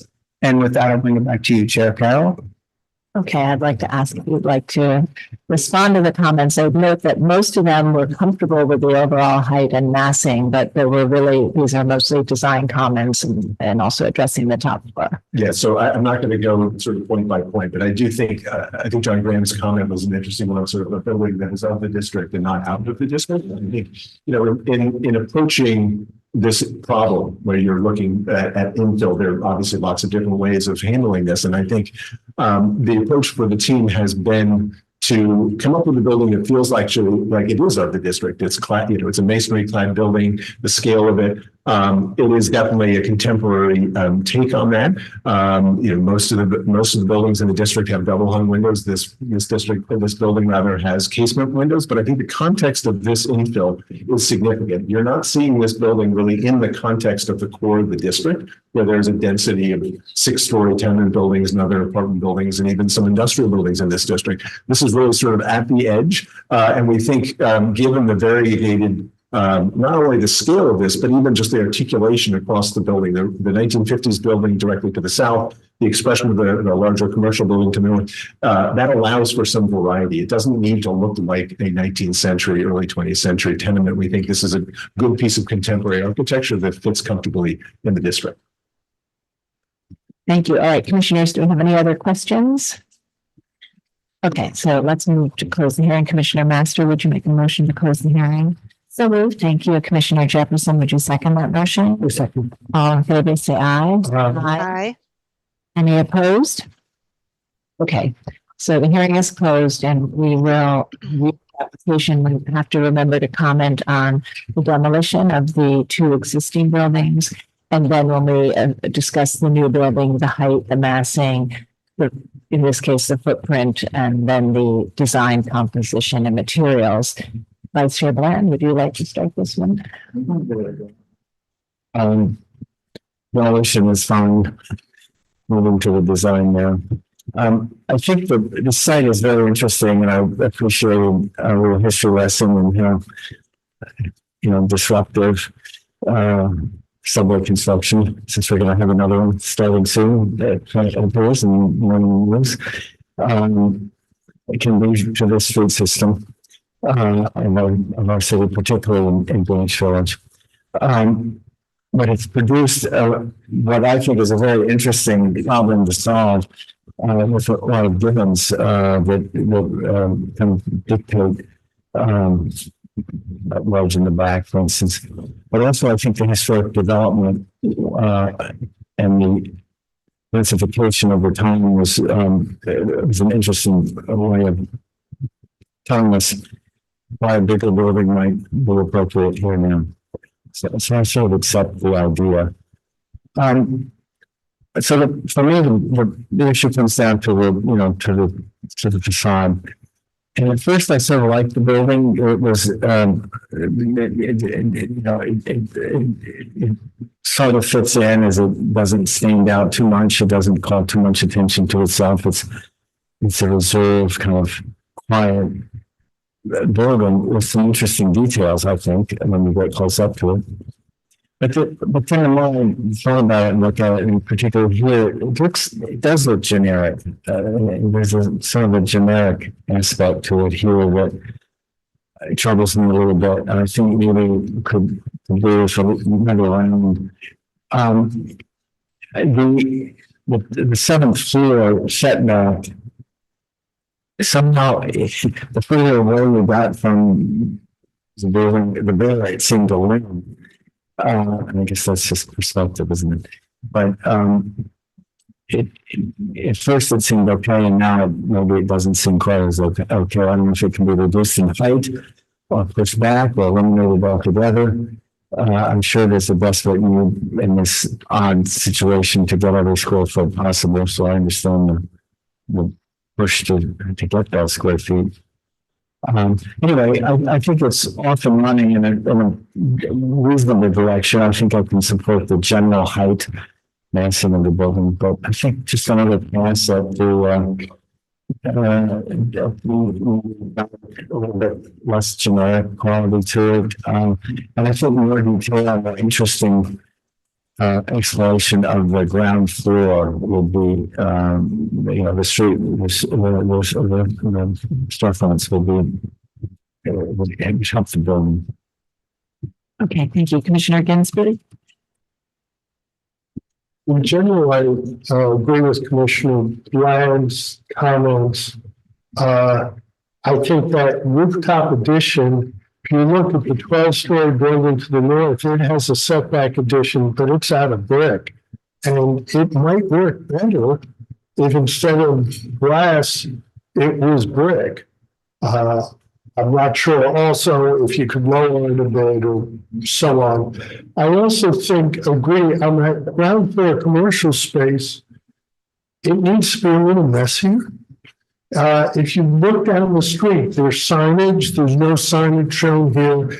I realize you may not know who's going to rent the space, but you could put in some signage or something to differentiate it from the residential lobby, because right now I look at that and I can't tell you which is the commercial space, which is the residential lobby. And I think if you started to do that, it would add some life to the building. I think the casement windows are fine, although it does look more like a loft building than a tenement building. And I think a modern interpretation is fine, but maybe a little less loft-like.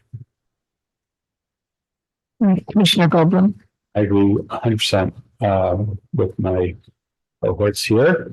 I think the applicant has to really take up a challenge. I mean, there are really two typologies that he's messing with. There's the townhouse typology, that's the immediate adjacent material, which is much more plainer, much simpler.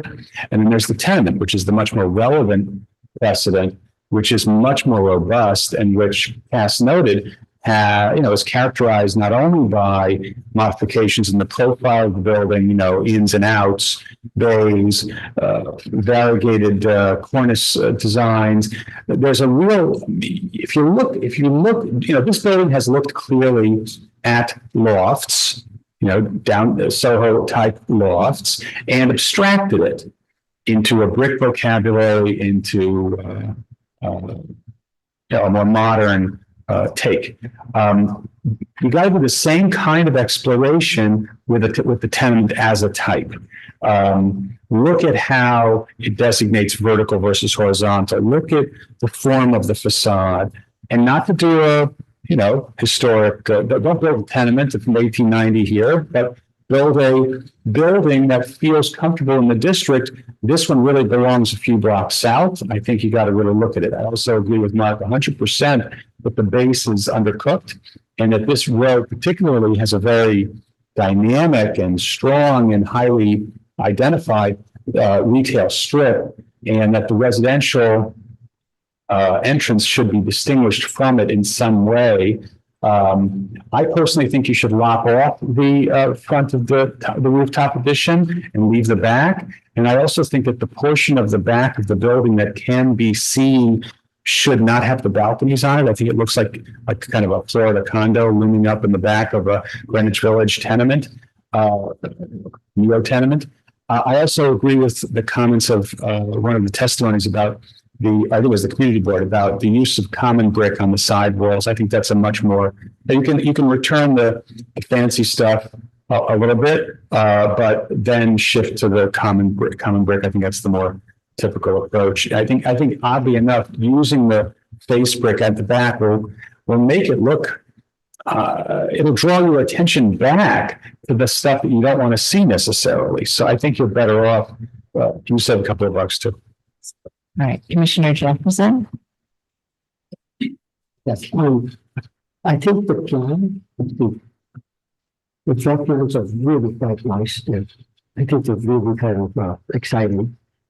I think the facade, though, the issue with the facade for me is that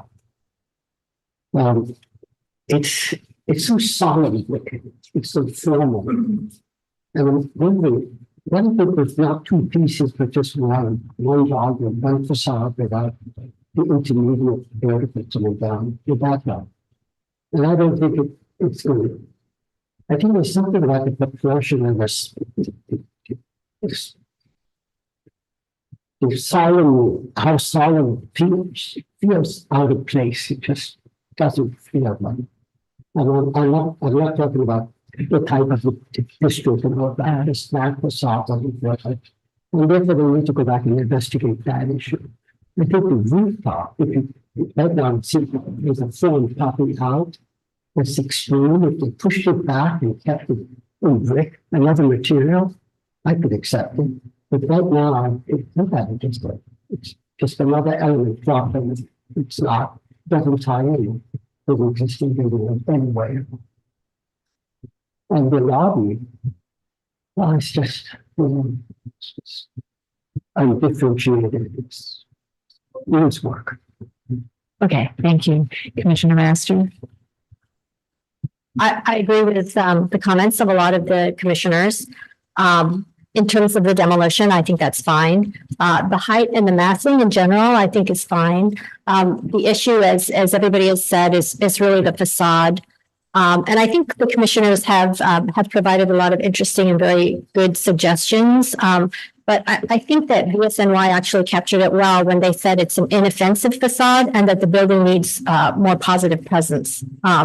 And just to reiterate what they said about the retail storefront, it definitely needs some refinement and, to be distinctive from the rest of the building. Okay, Commissioner Holford-Smith. Yeah, I agree with the comments that have already been said, so I'm not going to repeat everything. But one comment that I picked up on testimony was the lack of contrast, and I think that would go a long way to enliven this building. But I agree with the characterization that the building is just too loft-like and perhaps too timid, and could be bolder and try to be a little more, I don't know, a little more pizzazz in this district and relate more to the residential projects around it. All right, great. Thank you very much. So thank you. Oh, Commissioner Lutfi, I'm so sorry. I also agree with a lot of the comments that have been said. I do want to say that also that this is a very important location, and from my perspective, in the village, it's almost like it's a transition location because you're really entering the village on 6th Avenue. It's Carmine Street that goes, to the west and a little south, and then you have a lane, and then you have all these little outcomes here. You have 3rd Street, you have Waverly, West Point, you have that. Wow, but not with the basketball court. A lot of people do, forgetting about the fact that cars move through here, a lot of people move through here, and they don't just pass through. They stay, they look, they, get involved in the game, they whatever, they shop. And so I think it's amazing that you have this site, because this site really has an opportunity to not only achieve your goals and create some residential space with some interesting retail at the ground floor, but also to mix together this kind of ragtaggy,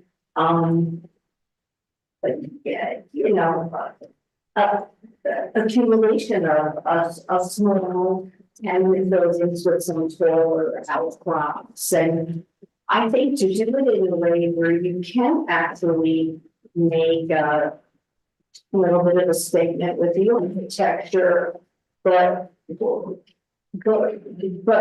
not do one that it looks like it should be on like Lower Broadway near Bond Street or something. Do it something that, as everyone has said, really sort of blends and knits together, but it doesn't have to be a duplication of what's there. I think it just needs to speak to the landscape and enhance it in a way. And I even feel like the massing doesn't know. I mean, I don't have a problem with the massing in general, but it doesn't have to be a straight across building. It could, sort of step up in some way. I think the facade could be a different material.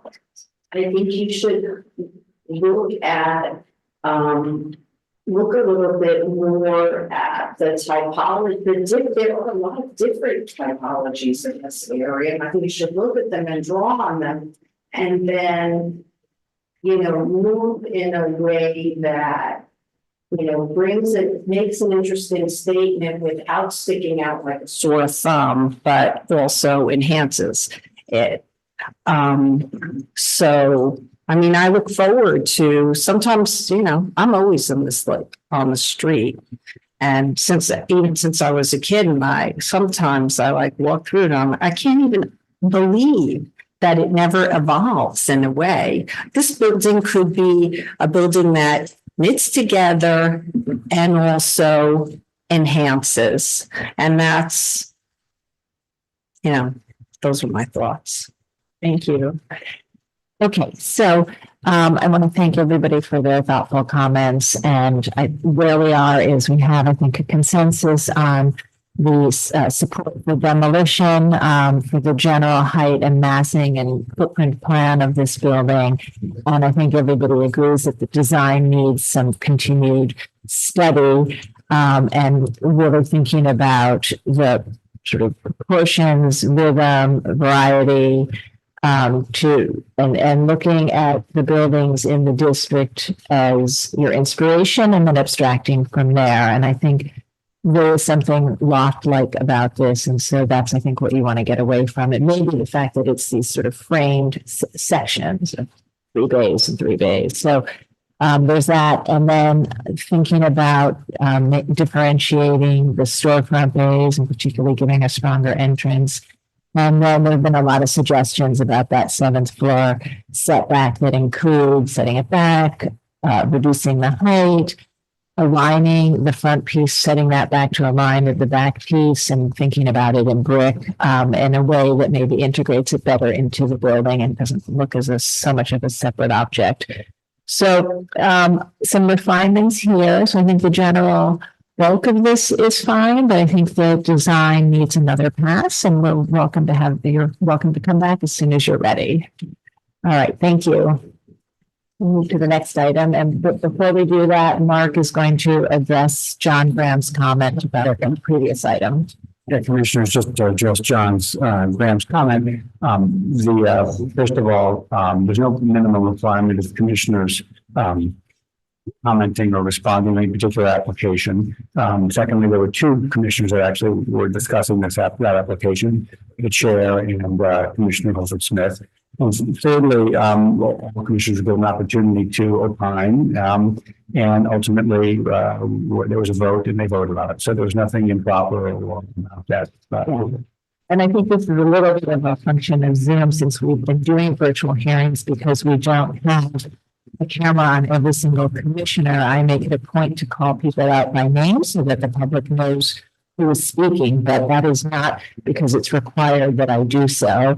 And I also want to note that as after Commissioner Hilford Smith and I commented, we did ask the commissioners if they had any other thoughts and if they agreed. And what we can see and see is that everybody got it.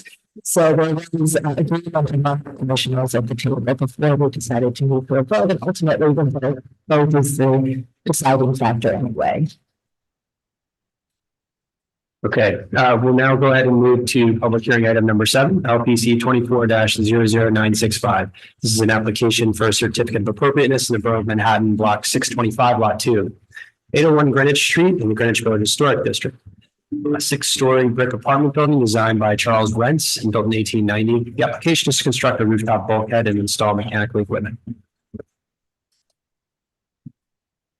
Good morning, my name is Ilya Vilnitz. I'm the applicant for the project. This is 801 Greenwich Street. The site's located here in the red in the Greenwich Village Historic District. The building is located between on Greenwich Street, between James Street and West 12th Street. This is the 1940s tax photo and the designation photo. Why did I see something outside? This is the Greenwich Street facade. You can see on the elevation on the right is the bulkhead that they're proposing. This is the north elevation. Here you can see the elevation again on the drawing on the right side. The tall portion of the bulkhead is the elevator portion. The medium portion is the stair portion, and the smaller portion of the bulkhead is the HVAC mechanical enclosure. The elevator and the stair portion are proposed to be clad in wood, and the HVAC enclosure is proposed to be clad in a painted metal fence. Here are some precedent images of brick bulkheads in the neighborhood of buildings of similar size, type, and age. Here's a few more examples of masonry bulkheads in the district. And then some examples of stucco and metal panel bulkheads in the district. Again, similar building in age, style, and size. This is the photographs of the mock-up that was constructed on the roof. Again, you can see the different heights of the bulkhead. The taller is the elevator, the medium is the stair bulkhead, and the shorter is the mechanical enclosure. The elevator, the bulkhead, has been sized for a hydraulic elevator, which is the type of elevator that has the smallest possible overrun. It's going to be custom made specifically for the site. We went to a few different elevator manufacturers, and this was the smallest overrun we could achieve. And this takes the machine room and puts it in the cellar of the building. The proposed bulkhead is the proposed stair and elevator bulkhead is proposed to be clad in the green brick shown here. And as we see renderings of the bulkhead, you'll see the relationship between this green brick and the existing building coating. I'll just move to those visibility studies now. So this is the visibility from across the street where the bulkhead is not visible. But as you move more north on Greenwich Street, the bulkhead does come into view. And that the rendering in the upper left-hand corner, you can see the relationship between the bulkhead and the existing north facade. So currently there's a cream cementitious coating on the north facade of the building, which will be repainted as part of this renovation. And the goal is to have the new cream brick match the cream coating that will be restored on the north facade. And this was actually a comment made at the community hearing. So as we move north on Greenwich Street, the bulkhead is visible at this location. And as you move further north, it starts to become minimally visible and it starts to be obscured by a tree cover. Further north, it becomes even more minimally visible. And then on the east side of the site, there are slivers where, because of the nature of the building height, it does become visible from portions of on the east side. Here's the view from Hudson Street. Then a minimal visible portion visible from Jane Street. And then again, further east on Jane Street, again, small portion visible. Then from 8th Avenue, a sliver of the elevator bulkhead becomes visible. And also along different points of 8th Avenue, the elevator bulkhead is very visible. This is the existing building section that shows what's currently there as the existing stair bulkhead. And then the proposed building section, which shows the stair and elevator bulkhead and the mechanical enclosure up underneath. This is the existing and proposed roof plan. As part of this conversion, we're converting it from office use from the second to sixth floor to residential use. And because this building does not have a rear yard, we'd like to propose habitable recreation space up on the roof. And for us to extend the elevator to the roof, thus provide accessible access to the roof for all tenants. Thank you. All right, yes, Commissioner Ginsburg. Let me just clarify, the recreation space on the roof, as I understand it, is required by zoning. I need to confirm that, but I think not required. Thank you. All right, any other questions? All right, not seeing any questions. Let's see if there's any testimony. Is there anyone in the room who would like to speak on this item? Noting that there isn't, I'll turn it over to Gregory to see if we have any remote participants. Thank you, Chair Carroll. I do not see any hand raised for this item. If you'd like to speak on this item, please click the raise hand button now. Okay, no hands are raised. So I will note for the record that Manhattan Community Board 2 recommends approval of this application, provided that the side wall of the bulkhead be aligned with the building's visible party wall below and built of brick to match. And with that, I'll bring it back to you, Chair Carroll. Okay, thank you. So would you like to address that community board comment? Yeah, I think we heard that comment and we've addressed it. We've essentially, if I can, what's what? I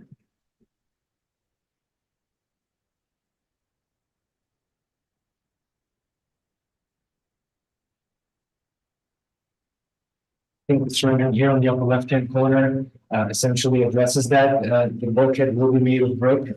And we are looking to match the color of the existing lot line building with the proposed brick. Okay, I think it's a little hard to read that in the rendering, so thank you for clarifying that. All right, commissioners, any final questions? All right, let's move to close the hearing. Commissioner Lutfi, would you make a motion to close the hearing? Sorry, so moved.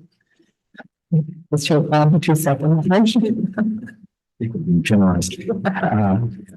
Second.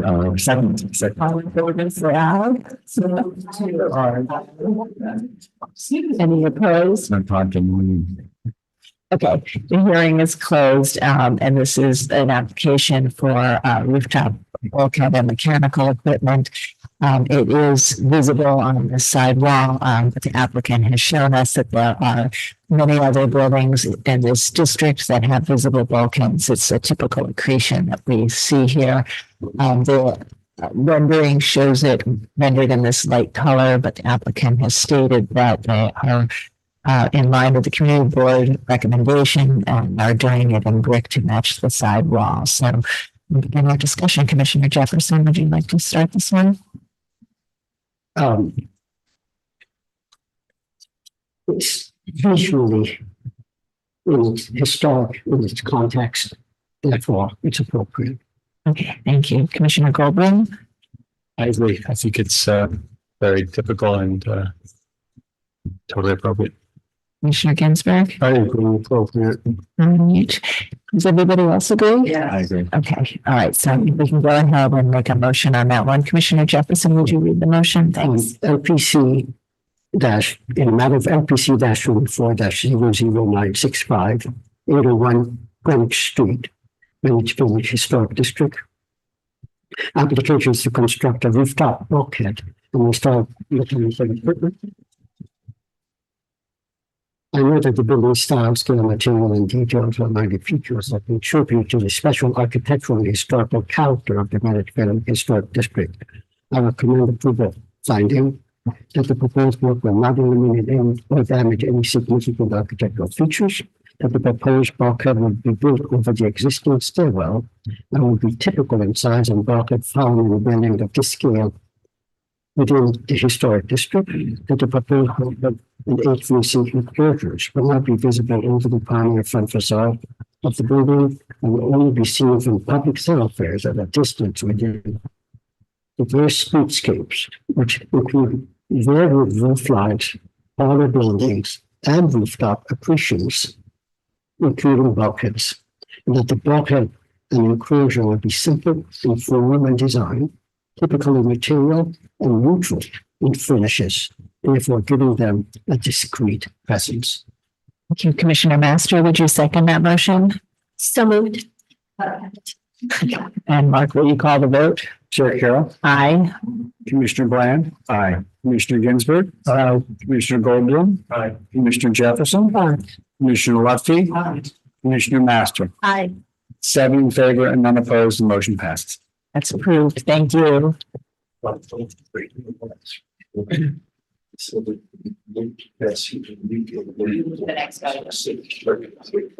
and before we do move to the next presentation, I want to note for the record that public hearing item number 8 is being read into the record. That was LPC 24-05321, 50 East 7th Street in the East Village, Lower East Side Historic District. We're reading that into the record now to be presented at a future hearing and meeting date. So we'll move to public hearing item number 9, LPC 24-03568. An application for a certificate of appropriateness in the Borough of Manhattan, block 1250, lot 67, 173 Riverside Drive, aka 171 to 177 Riverside Drive, 347 West 98th Street, and 326 West 90th Street in the Riverside West End Historic District. This is a neo-Renaissance style apartment building designed by J.E.R. Carpenter and built in 1925 to 26. And the application is to establish a master plan governing the replacement of window bulkheads with a substitute material.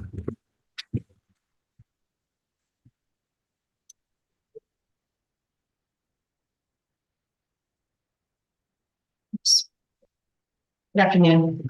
My name is Barbara Endis. I work with Walter Melvin Architects. I want to thank you for hearing our presentation today. We're representing 173, 175 Riverside Drive. Our client between 89th and 90th Streets and Riverside Park. You recently approved an application for work at the roof edge. We are currently reconstructing the roof edge balustrade and substantial portions of the cornice. Work still underway and nearing completion. We're replacing over 400 pieces of terracotta throughout the cornice and other select areas. It's going well. You're familiar with the site. Historic photos, again, showing the view across Riverside Drive from just below 89th Street. You can see our cornice up top. The focus of today's application or review is actually the second floor. So zooming into a location that's highly visible from the sidewalks adjacent to the building. The proposed work is to replace existing second floor spandrel panels, which are painted wood and deteriorating rapidly, with limestone panels carved to replicate the design of the existing wood panels. And these photos highlight the location. You can see that because of the topography of the site, the spandrel panels are a little bit closer to the sidewalk on the 89th Street side. And there are 49 such locations throughout the 3 street facades, 89, Riverside, and 90. I'm going to show some context photos here. Riverside Drive approach on the left, and on the right, a north facade photo, just illustrating the location just above head height. Some detailed photos, and some of these were taken during the current project, so you can detect the presence of sidewalk shed overhead, dark shadow. But these painted wood panels are in severe disrepair. They're difficult to get to because of their location behind these painted balconette railings, which are being scraped and repainted during the current project. You'll see some of them that have already been repainted in the photos. They're just difficult to get to and maintain. Not only do you need to remove and install the balconette railings, which are a little fussy because of the interaction with the window panning, but also we're directly above all of the planting beds. So it's a little bit difficult to get to. They've, they're quite an eyesore at this point. We're seeing some wood rot. And the reason we're going back, actually, let me jump back and highlight the field of limestone that is fairly continuous from the sidewalk up to the third floor.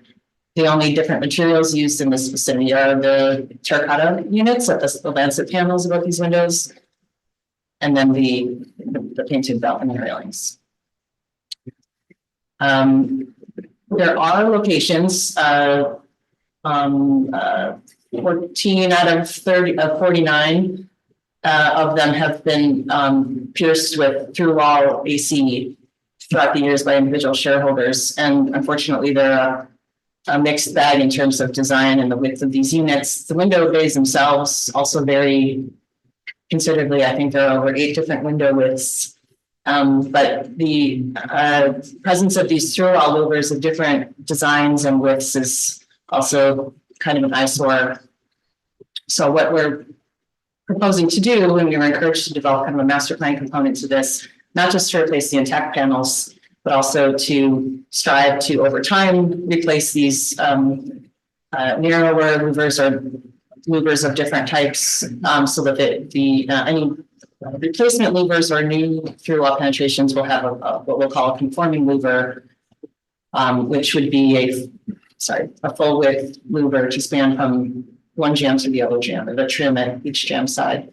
So here's just a elevational view to show the distribution. On the north facade, with less solar gain, no one has pierced any of these spandrel panels to put in. They're all AC. On the south facade, we have 8 of the 13 panels are intact without through-wall AC. I'm sorry, that was the south, and here's the west, where we have 17 out of 26 unmodified panels. So we're proposing to replace all of the still intact panels with limestone panels, carved to replicate the profile of the wood. It's similar to a door panel design. And here is the plan section. I think it's easiest to see in the plan section of the limestone proposal that the profile would remain the same. But obviously, the window bays being different widths, there'd be a longer panel, but we would propose, of course, to keep the margins at the perimeter consistent with. So this would be the proposed work where we have intact panels, and then where we have throughout AC either existing being replaced or any new panels. The master plan would require the applicant to provide a full width louver, regardless of the width of the unit. They would have to have a custom louver fabricated. We have we can supply in the internal documents a preferred vendor to produce a typical louver for each new installation to span the width between the jambs. There's a piece of jamb trim that's original that we want them to replicate. So we would propose that the louver span that full width and be level plumb behind the installed balconette railing. And that's it. Yes, Commissioner Ginsburg. I have 2 questions. One is, where are you putting these panels? Are you going to put in insulation behind it? I don't see that in the drawings. The stone is proposed to be 3 inches thick, which combined with the terracotta backup would be the typical solid, so-called solid base reconstruction that you see throughout the building. Currently, what's existing actually is a wood panel with no insulation whatsoever behind it. So we would actually be improving thermal mass by installing these limestone panels. Not needing energy code or bringing it up to fully insulate it.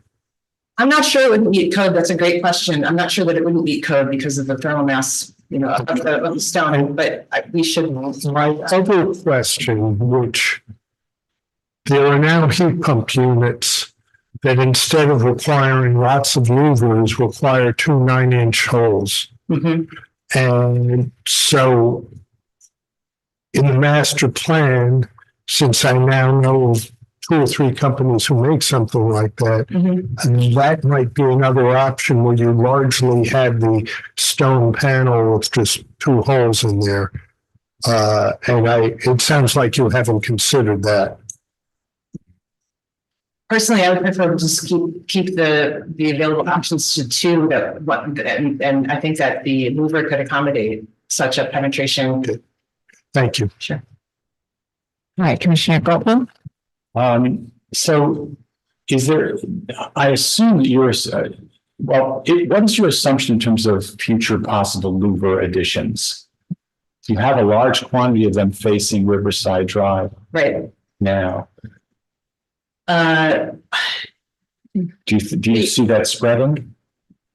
We did discuss trying to predict how that will go.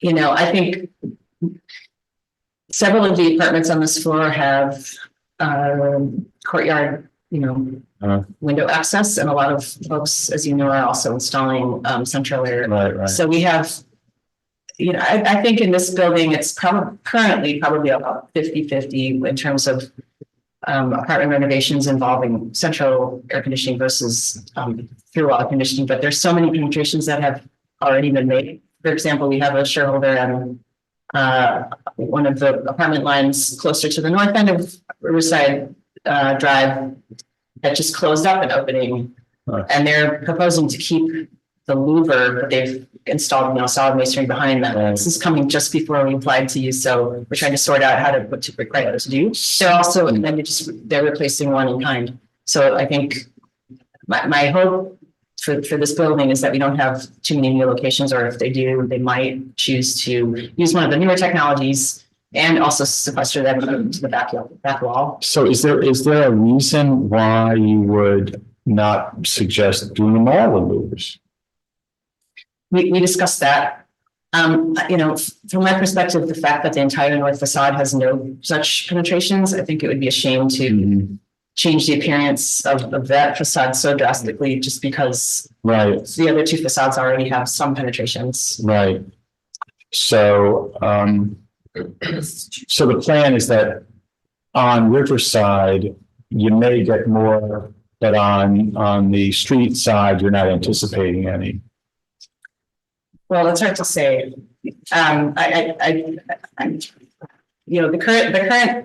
The initial proposal was just to address the deterioration of the intact panels, and in reviewing potential replacement units or new units. I just think it's hard to predict given, we already have a distribution of existing units and the fact that the technology is changing.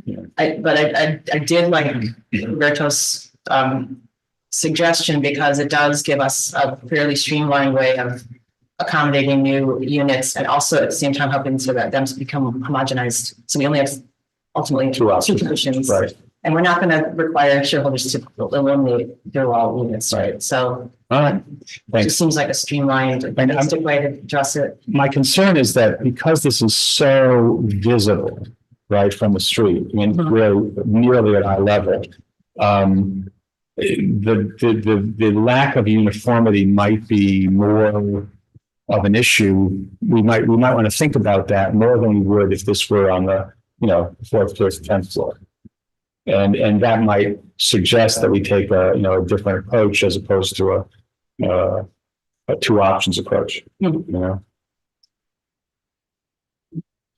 So and just to be clear, is the proposal that shareholders could do either option, or is it where there is currently wood that will be limestone, and where there are currently louvers they can do either option?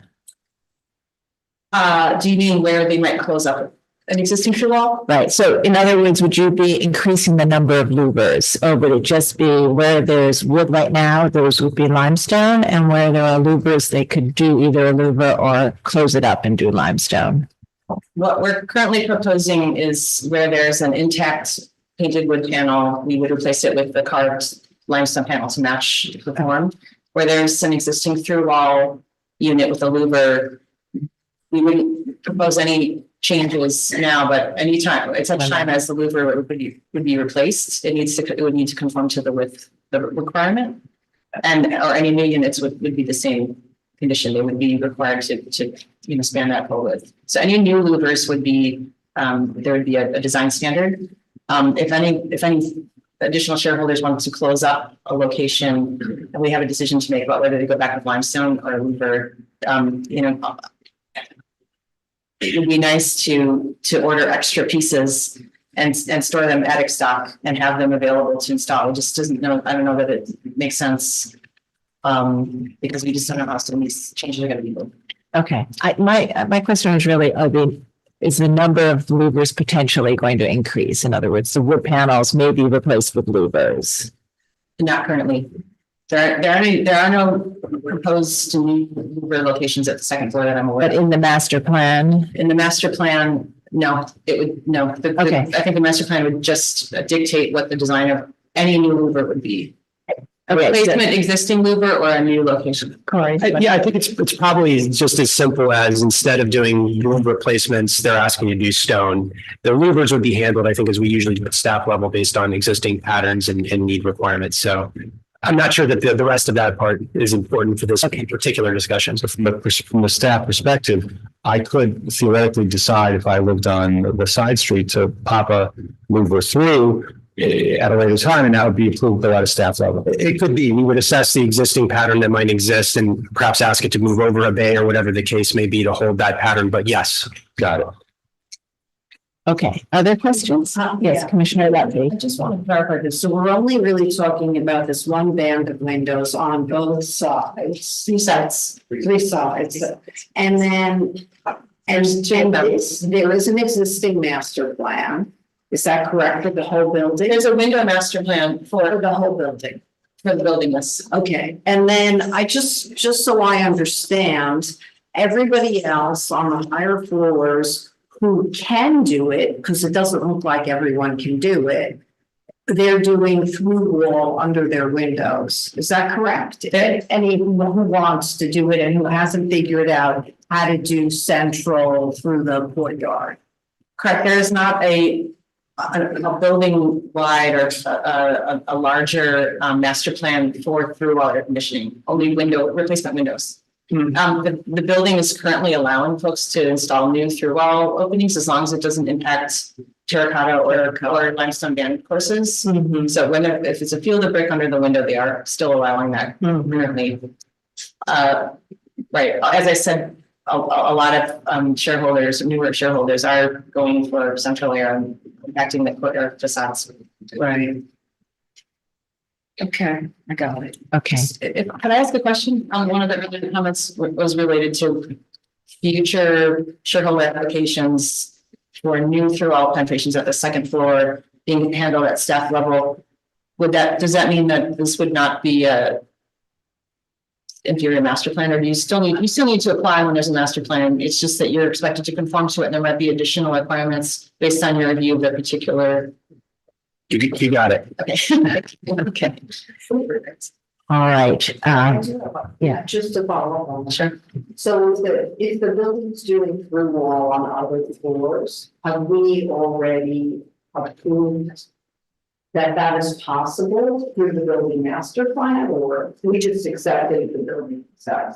Yeah, there doesn't need to be a building-wide master plan for the louver installation to be reviewed and approved at staff level. But the way the rule works, it almost treats it as if there was one in many cases with certain criteria that, make sure that they conform with one another and the patterns that exist. So it's similar anyway. Okay. All right, let's see if there's any testimony. Is there anyone in the room who would like to speak on this item? Noting that there isn't, I will turn it to Gregory to see if we have any remote participants. Thank you, Chair. Thank you, Chair Carroll. We have one hand raised on the attendees list, that being Megan Fitzpatrick from Landmark West. Megan Fitzpatrick, I'm promoting you to panelist right now. Please unmute your line and state your name for the record. You'll have 3 minutes to speak. Thank you. Hello, Commissioners. Megan Fitzpatrick speaking on behalf of Landmark West. The Landmark West Certificate of Appropriateness Committee always advocates for the retention of any original historic fabric wherever possible. However, we acknowledge the current wooden panels located behind balconette railings of the mostly second floor windows are badly deteriorated and unorthodox for this type of building, design period. Our committee wants to be sure that if a master plan is drafted for the removal and replacement of original material, then it be limited to the second floor portion of the building. specified in the proposal, and that the spandrel and bulkhead refers to the panel immediately below the sill, not the architectural definition of spandrel, which would involve disruption to the paired triangle portions above the arch and within the rectangular frame of the window composition. Thank you. Thank you so much for your testimony. I do not see any further hands raised, so I will note for the record that Manhattan Community Board 7 recommends approval. And with that, I'll bring it back to you, Chair Carroll. Okay. I don't know if you were able to hear Landmarks West, but if you'd like to respond to the comments, please go ahead. I think that comment what had to do with the use of the term spandrel for this area, and I do think that's apt. We didn't know what else to call. It was just a simple term, kind of a sideways use of that term, and agreed and acknowledged that we wouldn't want this work to impact anything other than that rectangular wood panel with windows. That's the intention. Okay, thank you. All right, commissioners, if there are no other questions, we'll go ahead and move to our discussion. So Commissioner Vice Chair Brand, would you make a motion to close the hearing? So, Thank you. Commissioner Master, would you second that motion? Second. All in favor, say aye. Aye. Any opposed?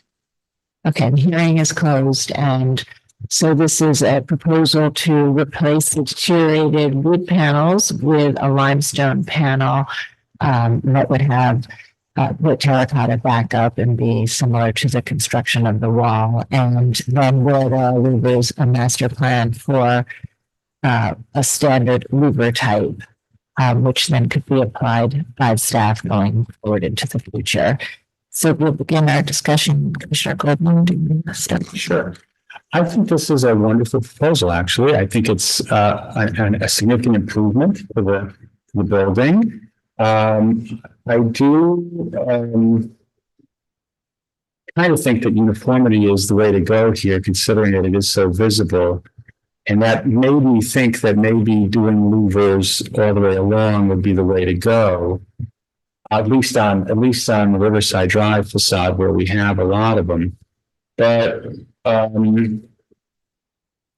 if in fact the trend is towards, these are rather expensive apartments and they're getting more expensive by the day. If they're over time renovated to get central air, then the need might actually go down. And certainly Mark's idea, could also provoke a change in the way this is done. So maybe this would be the peak louver situation, and we'd be working back from here. So I think it's a nice, certainly would look very nice, and the more of them, the better. Okay, great. Thank you. Commissioner Ginsburg. I agree with Commissioner Goldblum, approvable. Commissioner Vice Chair Brand. I do too, but I'm wondering what the heck Carpenter had in mind when he put a wood panel on the outside of the building. Yeah, not unknown either. Oh, maybe that was a Carpenter. I'm a little slow on the uptake. Okay. Anyway, yes, I think this is, it could have been predicted this would happen, but it's a good solution, I think. All right, great. Commissioner Lutfi. Yeah, I think it's a great solution. I can approve it. Okay. Commissioner Master. Yeah. Appropriate. Commissioner Jefferson. Okay, so I think we're all in agreement. So Commissioner Goldblum, would you read the motion? Cool. Okay. Regarding 173 Riverside Drive,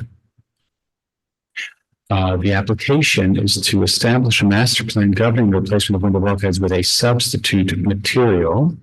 I note that the building's style, scale, materials, and details are among the features that contribute to the special architectural and historic character of the Riverside West End Historic District.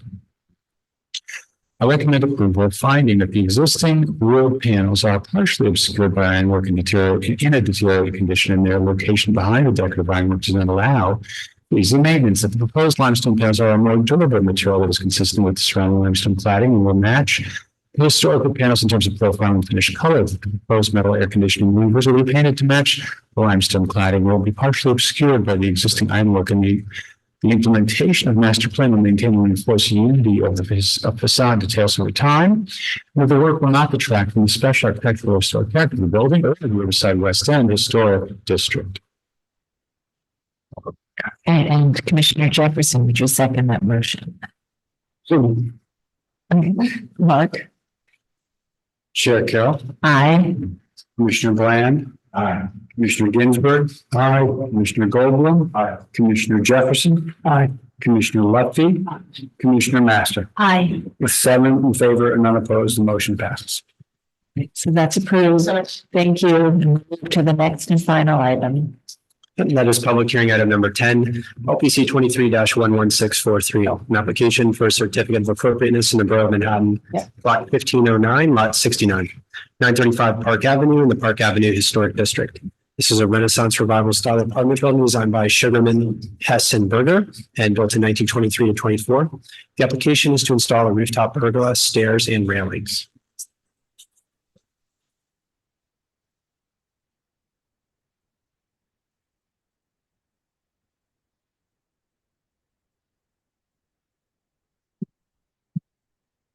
Good afternoon, commissioners. I'm Walter Sedovic. I'm the principal of Walter Sedovic Architects, Modern Ruins. I'm accompanied by Jill Gotthelf, also a principal with the firm. We're here representing the owners of the penthouse of 935 Park Avenue, located within the Park Avenue Historic District. Those owners are Philip and Nancy Katz. This project creates a rooftop terrace with a westward orientation. It's positioned relative to existing elevator bulkheads, mechanical equipment, chimneys, appurtenances, and of course the edges of the penthouse below. We feel that we carefully considered and tailored this project to embrace the origins and evolution of Park Avenue. That's an important quote. And to back up that statement, I'd like to, if you'll indulge me for just a few minutes, to put into context how we see this district in relation to its origins and its trajectory.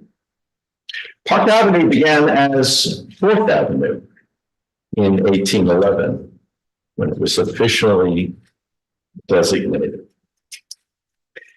In 1831, it was dedicated to a train corridor at grade for the New York and Harlem Railroad. It was a dangerous place by anyone's measure for people, for animals, and for vehicles.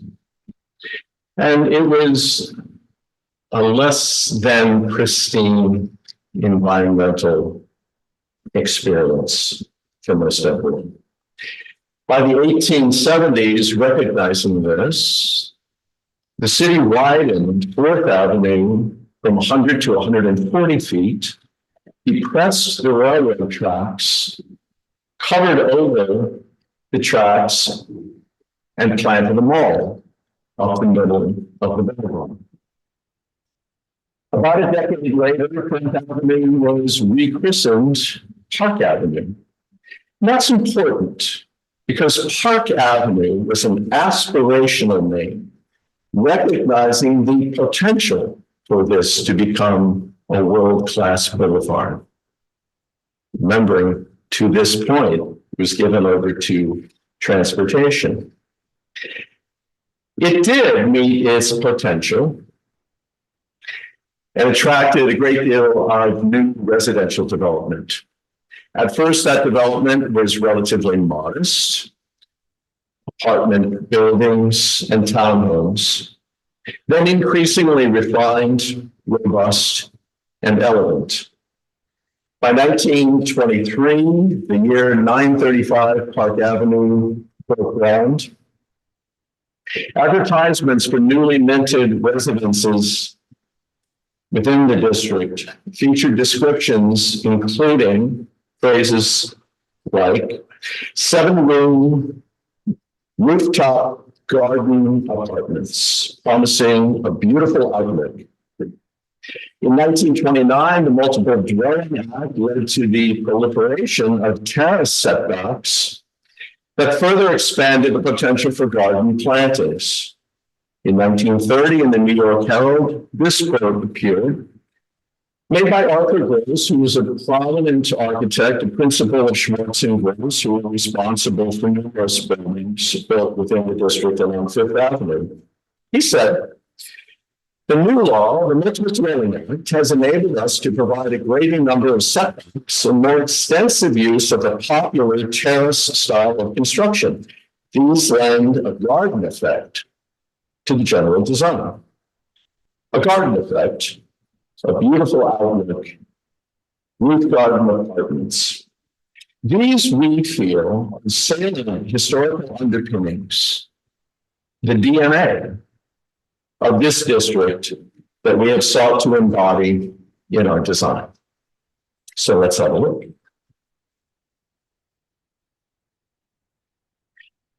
This is the general location of 935 Park Avenue in the Sanborn map of 1891. It had the block, or the lot was still empty, but it's there in yellow, fronting Park Avenue at the southeast corner of 81st Street. In the first tax map photo, 1940, up through the district nomination photograph taken around 2013.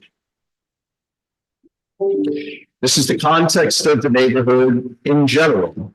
We know that the Park Avenue Historic District is very important for the uniformity, yet distinction of its various mid-rise apartment buildings. And of course, the increasingly beautiful planting that happens not only in the mall, but across the roofscape of various properties within the district. These are images of the roof where the pergola and terrace are planned on the left, looking both directions to the northeast and the southwest. And from below, showing the exterior walls of the penthouse and the terrace walls, which are actually quite high. You can see the terrace is fairly narrow. In the neighborhood, that is the entirety of the district nominated in 2014, there are, in fact, numerous rooftop plantings and elements, including gardenscapes, trees, fairly planted trees, pergolas, conservatories, and fencing. Each of the buildings highlighted with some coloration represent signature elements at the roof. And you can see that there's a grouping of 5 within a block and a half of our building at 935 and 81st Street. These are the street views of 935 Park from 81st Street, walking from west to east.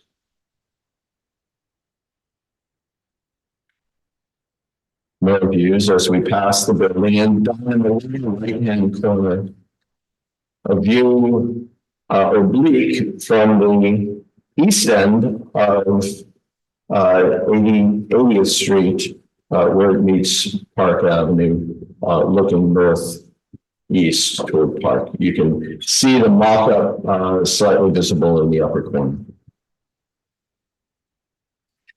These are views from Park Avenue. These views, by the way, incorporate the mock-up, which is in brilliant pink panther pink. It's really not easy to see at all from Park Avenue, except for the view we just showed at 80th Street. These are all of the views within a 2.5 to 3 block radius on Park Avenue. And these we wanted to show you are the most pronounced views where the pergola is visible.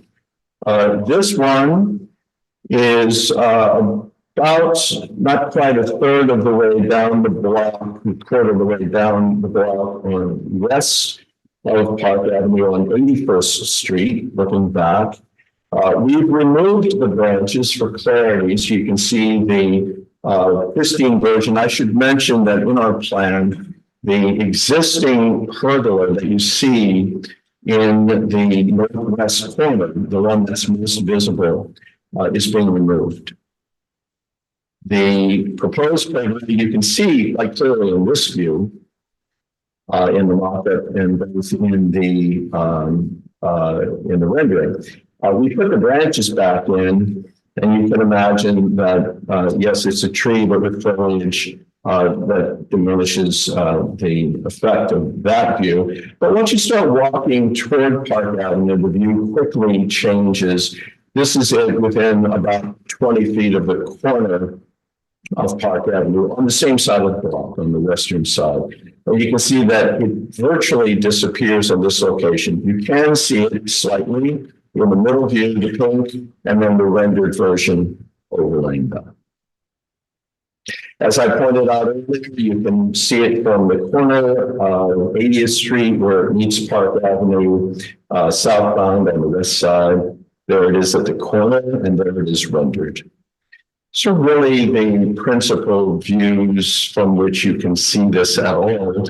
I should say that given the context, it was never our intention to create an invisible addition, that we felt that this would in many ways enhance the view shed both from the street and from the penthouse itself back to Park Avenue. Part of the original intent, we believed, of why Park Avenue exists. This is the existing condition of the rooftop. The north is oriented to the top. The existing pergola is in the northwest corner. That's been removed. And this is the proposed addition. The pergola is shown in the lower left. The access stair with the radial return is where the pergola once was. That stair is not visible at all. The grayed out area is required access for the elevator shafts and bulkheads. That's for firefighting, the water tank, and various mechanical equipment.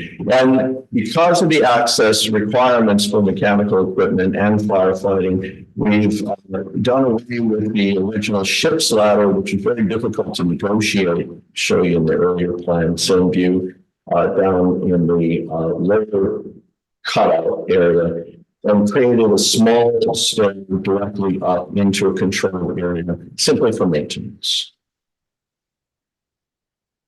These are elevations, 1B on the left-hand side, are views toward the west, existing and with the pergola behind the water tank. 2A and 2B are the same views from the east. From the west to the east, with the pergola in the foreground. So it's 10'6" to the top? It's 10'6" to the top of the main beams, yes, sir. Got it. Thanks. The view shed from the south, looking south and then north facade, existing and proposed. That's the principal access stair, and the doors that we're looking at are the doors to the living room. Of the penthouse, which is direct connection, and a view from the south looking north, which shows the maintenance stair, the room, and the pergola in that view shed with the other equipment up on the roof. These are the materials by and large. This is steel non-combustible construction. All the steel is either painted out a soft gray or complementing the wood, which it is for the columns of the pergola. The wooden elements include the purlins, the cross members at the top of the pergola, the stair treads, and the top of the rail, well below the allowable combustible material percentage that the building code allows. The plaza decking are Hanover pavers. They're decorative concrete pavers that have been used throughout the city in well-known high-rise buildings for decades. And sedum mat, which are indigenous plants in a rolled-out mat that lie on a new roof system with insulation. So this all plays into the improvements of the energy performance of the building. I want to emphasize that sedum is indigenous. It relies only on normal rainfall, normal sunshine, requires zero fertilizer, requires zero cutting, it requires zero water. It maintains itself. It's not always green. Sometimes it turns orangey, brown, yellow. It's actually quite beautiful, but it is vegetative. So benefits the building in a number of ways. And finally, the view shed the pergola in its entirety from a number of station points around and just above the terrace level. And that concludes our presentation. We're very happy to take your questions. I do want to mention briefly, because I neglected to at the introduction, appreciation for the assistance and the dedication of the staff here at the commission, particularly Carol, Ryan King, Lady, and Winnie Chen. We appreciate it. Great. Thank you very much.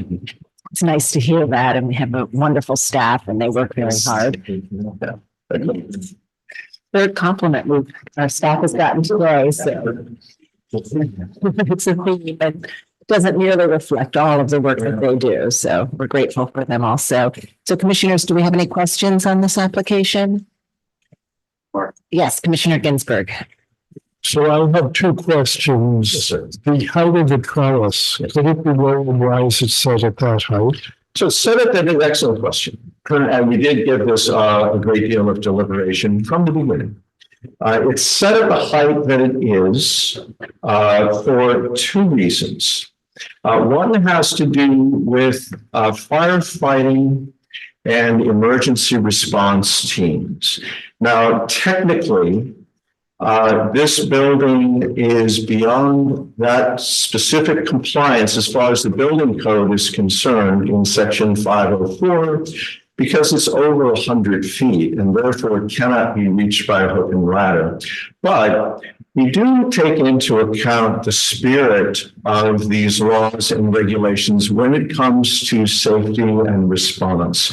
The issue there is the amount of room that firefighters need to be able to move their equipment around. And the fact is that however they potentially would access this site during an emergency, this is an element. There are two principal elements that they would be heading toward, which are the elevator shafts, access only from this location, generally speaking. So we adhere to the intent of that specific regulation in setting the height. The second is an aesthetic and very subjective, frankly, consideration. This is a pergola intended as an outdoor element open to the sky. There's a sort of Goldilocks moment where we've all felt this, but it's hard to describe, where something appears to be too high when you're standing under it. You don't feel enclosed, but something also appears to be too cramped, where you feel like you need to duck under it, even though there's plenty of headroom. We felt that in a series of mock-ups on site that we had found the sweet spot here, which is a little over 9 feet, 6 inches to the underside of those main beams. That's why it's set in that position. Okay. And my other question, which is not directly related to us, but if my question is correct, would affect what you show, does this roof need to be handicapped accessible? It does not. I'm not sure about that, but thank you. Okay, any other questions? Yes, Commissioner Jefferson. It's so close to being invisible. Now seeing that all. If it's about 18 feet by 12 feet, like the structure itself. Could you move it back a little bit and it would be totally invisible? We've run out of space in terms of where to move it. And we, in fact, had a very meaningful discussion with staff over a long period of time and created, I believe, 3 mock-ups in preparation for this ultimate hearing to be able to explore those issues. We run out of rooftop.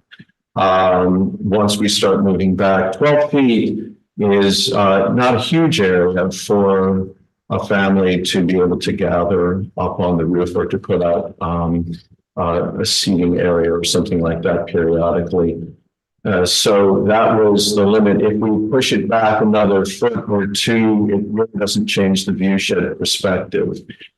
We tried that, but it doesn't have a material effect on the view shed. So we moved it back out to it's about 1.5 to 2 feet behind the facade of the penthouse itself on the west facade. So second question though, the railing. I think you have a beautiful curved section at the end that's cantilevered, right? At the end. That's visible from the street. I think that curve in one of your. It actually is not. It would seem like it is, but it isn't. Well, okay, I'll have to go back and check because I looked at it and I thought the curve was visible. And I said to myself, why not just keep the straight line across the top of the railing? But I like the curve. So I said, thank you. And then I said, forget about that. Let's go ahead with minimal visibility. So, and it's an excellent point. And actually, to that point, the reason it's a curve is to minimize its spatial, the amount of space that it takes over. Okay, other questions? All right, let's. Flues in the brick thing, that kind of horizontal or that flat one. They are loose, but they're not active. Not active. Yes. Okay. All right, let's see if we have any testimony. And I will note that there is no one in the room to speak, so I will turn it to Gregory to see if we have any participants. Thank you, Chair Carroll. We have a couple of hands raised on the attendees list, that being Nuha Ansari from Friends of the Upper East Side. Nuha Ansari, I'm promoting you to panelist right now. Please unmute your line and say your name for the record. You'll have 3 minutes to speak. Thank you. Chair Carroll, Honourable Commissioners, my name is Nuha Ansari and I'm speaking on behalf of Friends of the Upper East Side Historic Districts. While Friends' Preservation Committee appreciates the application to install a garden structure on the penthouse roof and is generally supportive of rooftop plantings, we find that the proposed pergola structure is too tall and would draw too much attention to itself from street level from south of the building on Park Avenue and from 81st Street. We urge the applicants to consider lowering the height of the pergola by at least 1 foot, which would still maintain a comfortable height for those using the space, but would make the structure minimally visible from the public way. Our Preservation Committee has no objections to the new stair and railing, since these would not be visible from the street. Thank you. Thank you so much for your testimony. Next up, we'll be hearing from Jeremy Woodruff from the Victorian Society of New York. Jeremy Woodruff, I've promoted you to panelist. So please unmute your line and state your name for the record. You'll have 3 minutes to speak. Thank you.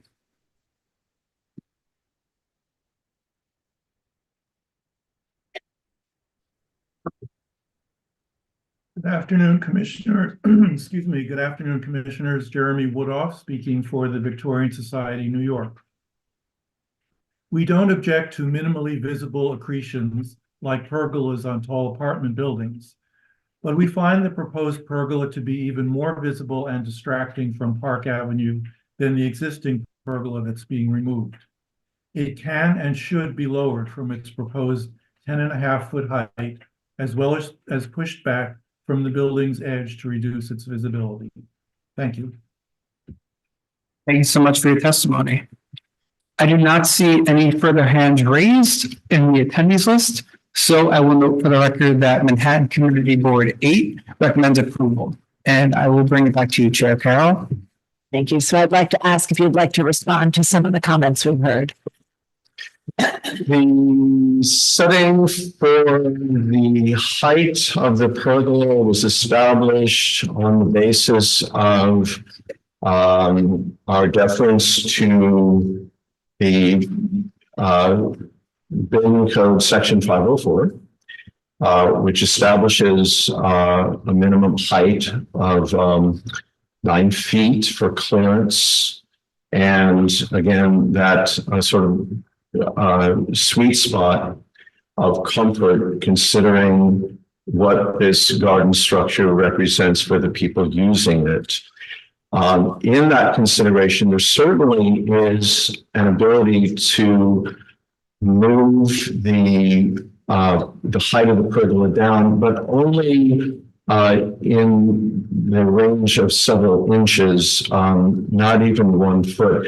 We take very seriously, and I should say we appreciate and take seriously the comments made, but we take also seriously any reference to fire safety related issues. And so would like to be able to confirm that we are at least meeting the intent of the applied, what would be an applied code if this were a lower building, but certainly have flexibility to adjust the height from the subjective standpoint within that range. But that nominal change would be a matter of inches, though not feet.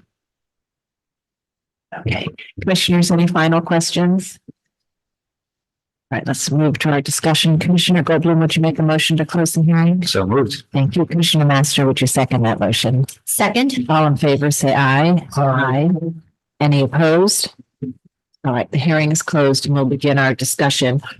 And so this is an application to remove an existing pergola, which is visible, and then to construct a new pergola on a higher roof, on the penthouse roof, and to install railings and stairs. And it seems to me that when you're on Park Avenue, the view of the new pergola is comparable to the one that's being removed, and maybe a little less. So that's a bit of a substitution, and I think that as you move south on Park Avenue, you see it in the context of bulkheads. And if you move east, I think you see it in the context of the back facade. But this, I think, is the view of most visibility west on 81st Street looking back. And I think you do see a bit of the curve of the railing, as Commissioner Jefferson pointed out, but the railing is minimally visible there, and then the pergola is there. The applicant has talked about how with foliage that would be somewhat obscured during some portions of the year, and has also given us a history of green spaces that have been adapted and accommodated on the roofs of apartment buildings, particularly in this historic district, but in other historic districts. So we'll begin our discussion. Commissioner Ginsburg, would you like to start this one? Yeah. So I think the stair is fine, the railing. I think the pergola, there are two things. When you're above 100 feet, I don't think the fire department really cares. I could be wrong about that. That height is as they're carrying up quickly from the ladder. If they come up the elevator, they're also limited in height. But even doing that 9 foot clear, the way I look at it is you could lower it 8 inches. And I think it should be lowered 8 inches to lessen the view. And with that, I would find it approvable. Okay, thank you. Vice Chair Bland? For years, I've said that it's not that something is visible. It's that when something is visible, is it distracting to what the rest of the building is below? And to me, this is. It's distracting. It's too visible. It's too prominent. It has to be lowered. We've heard lots of stories about fire department, et cetera, I think it has to follow the legal aspects of whatever it is that governs that. I'm not an expert in that, but it's been suggested by several of us that it's not a requirement that it be as high as it is. So I just think it has to be lowered. That's all. That's what the testimony says. That's what I believe as well. Okay. Commissioner Lutfi? I'm in agreement. All right, Commissioner Master, I agree.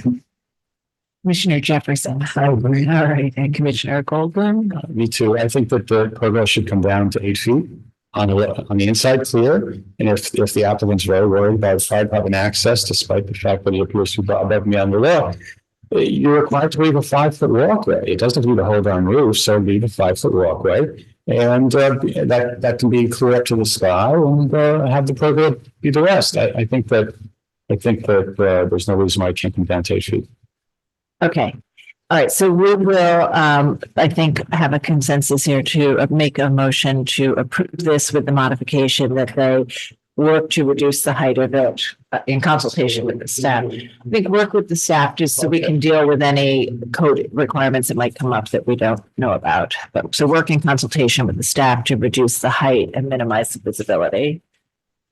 Okay, with regards to LPC 23-11643, 935 Park Avenue Historic District, a Renaissance Revival style apartment building designed by Sugarman, Hess, and Berger and built in 1923-1924.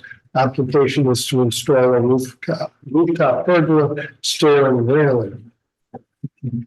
I note that the building style, scale, materials, and details are among the features that contribute to the special architectural historic character of the Park Avenue Historic District.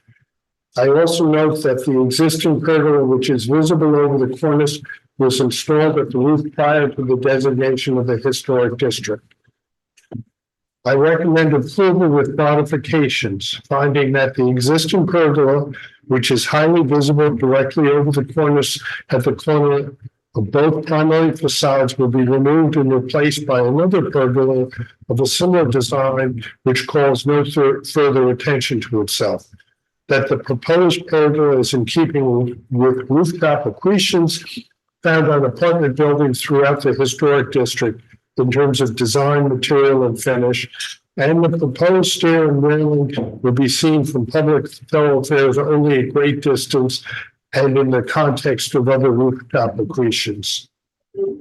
However, I find that the height of the proposed pergola contributes to its visibility over the front facade, and therefore recommend that the pergola be reduced in height, working with staff to the minimum clearance necessary so as to reduce its impact on the roof line.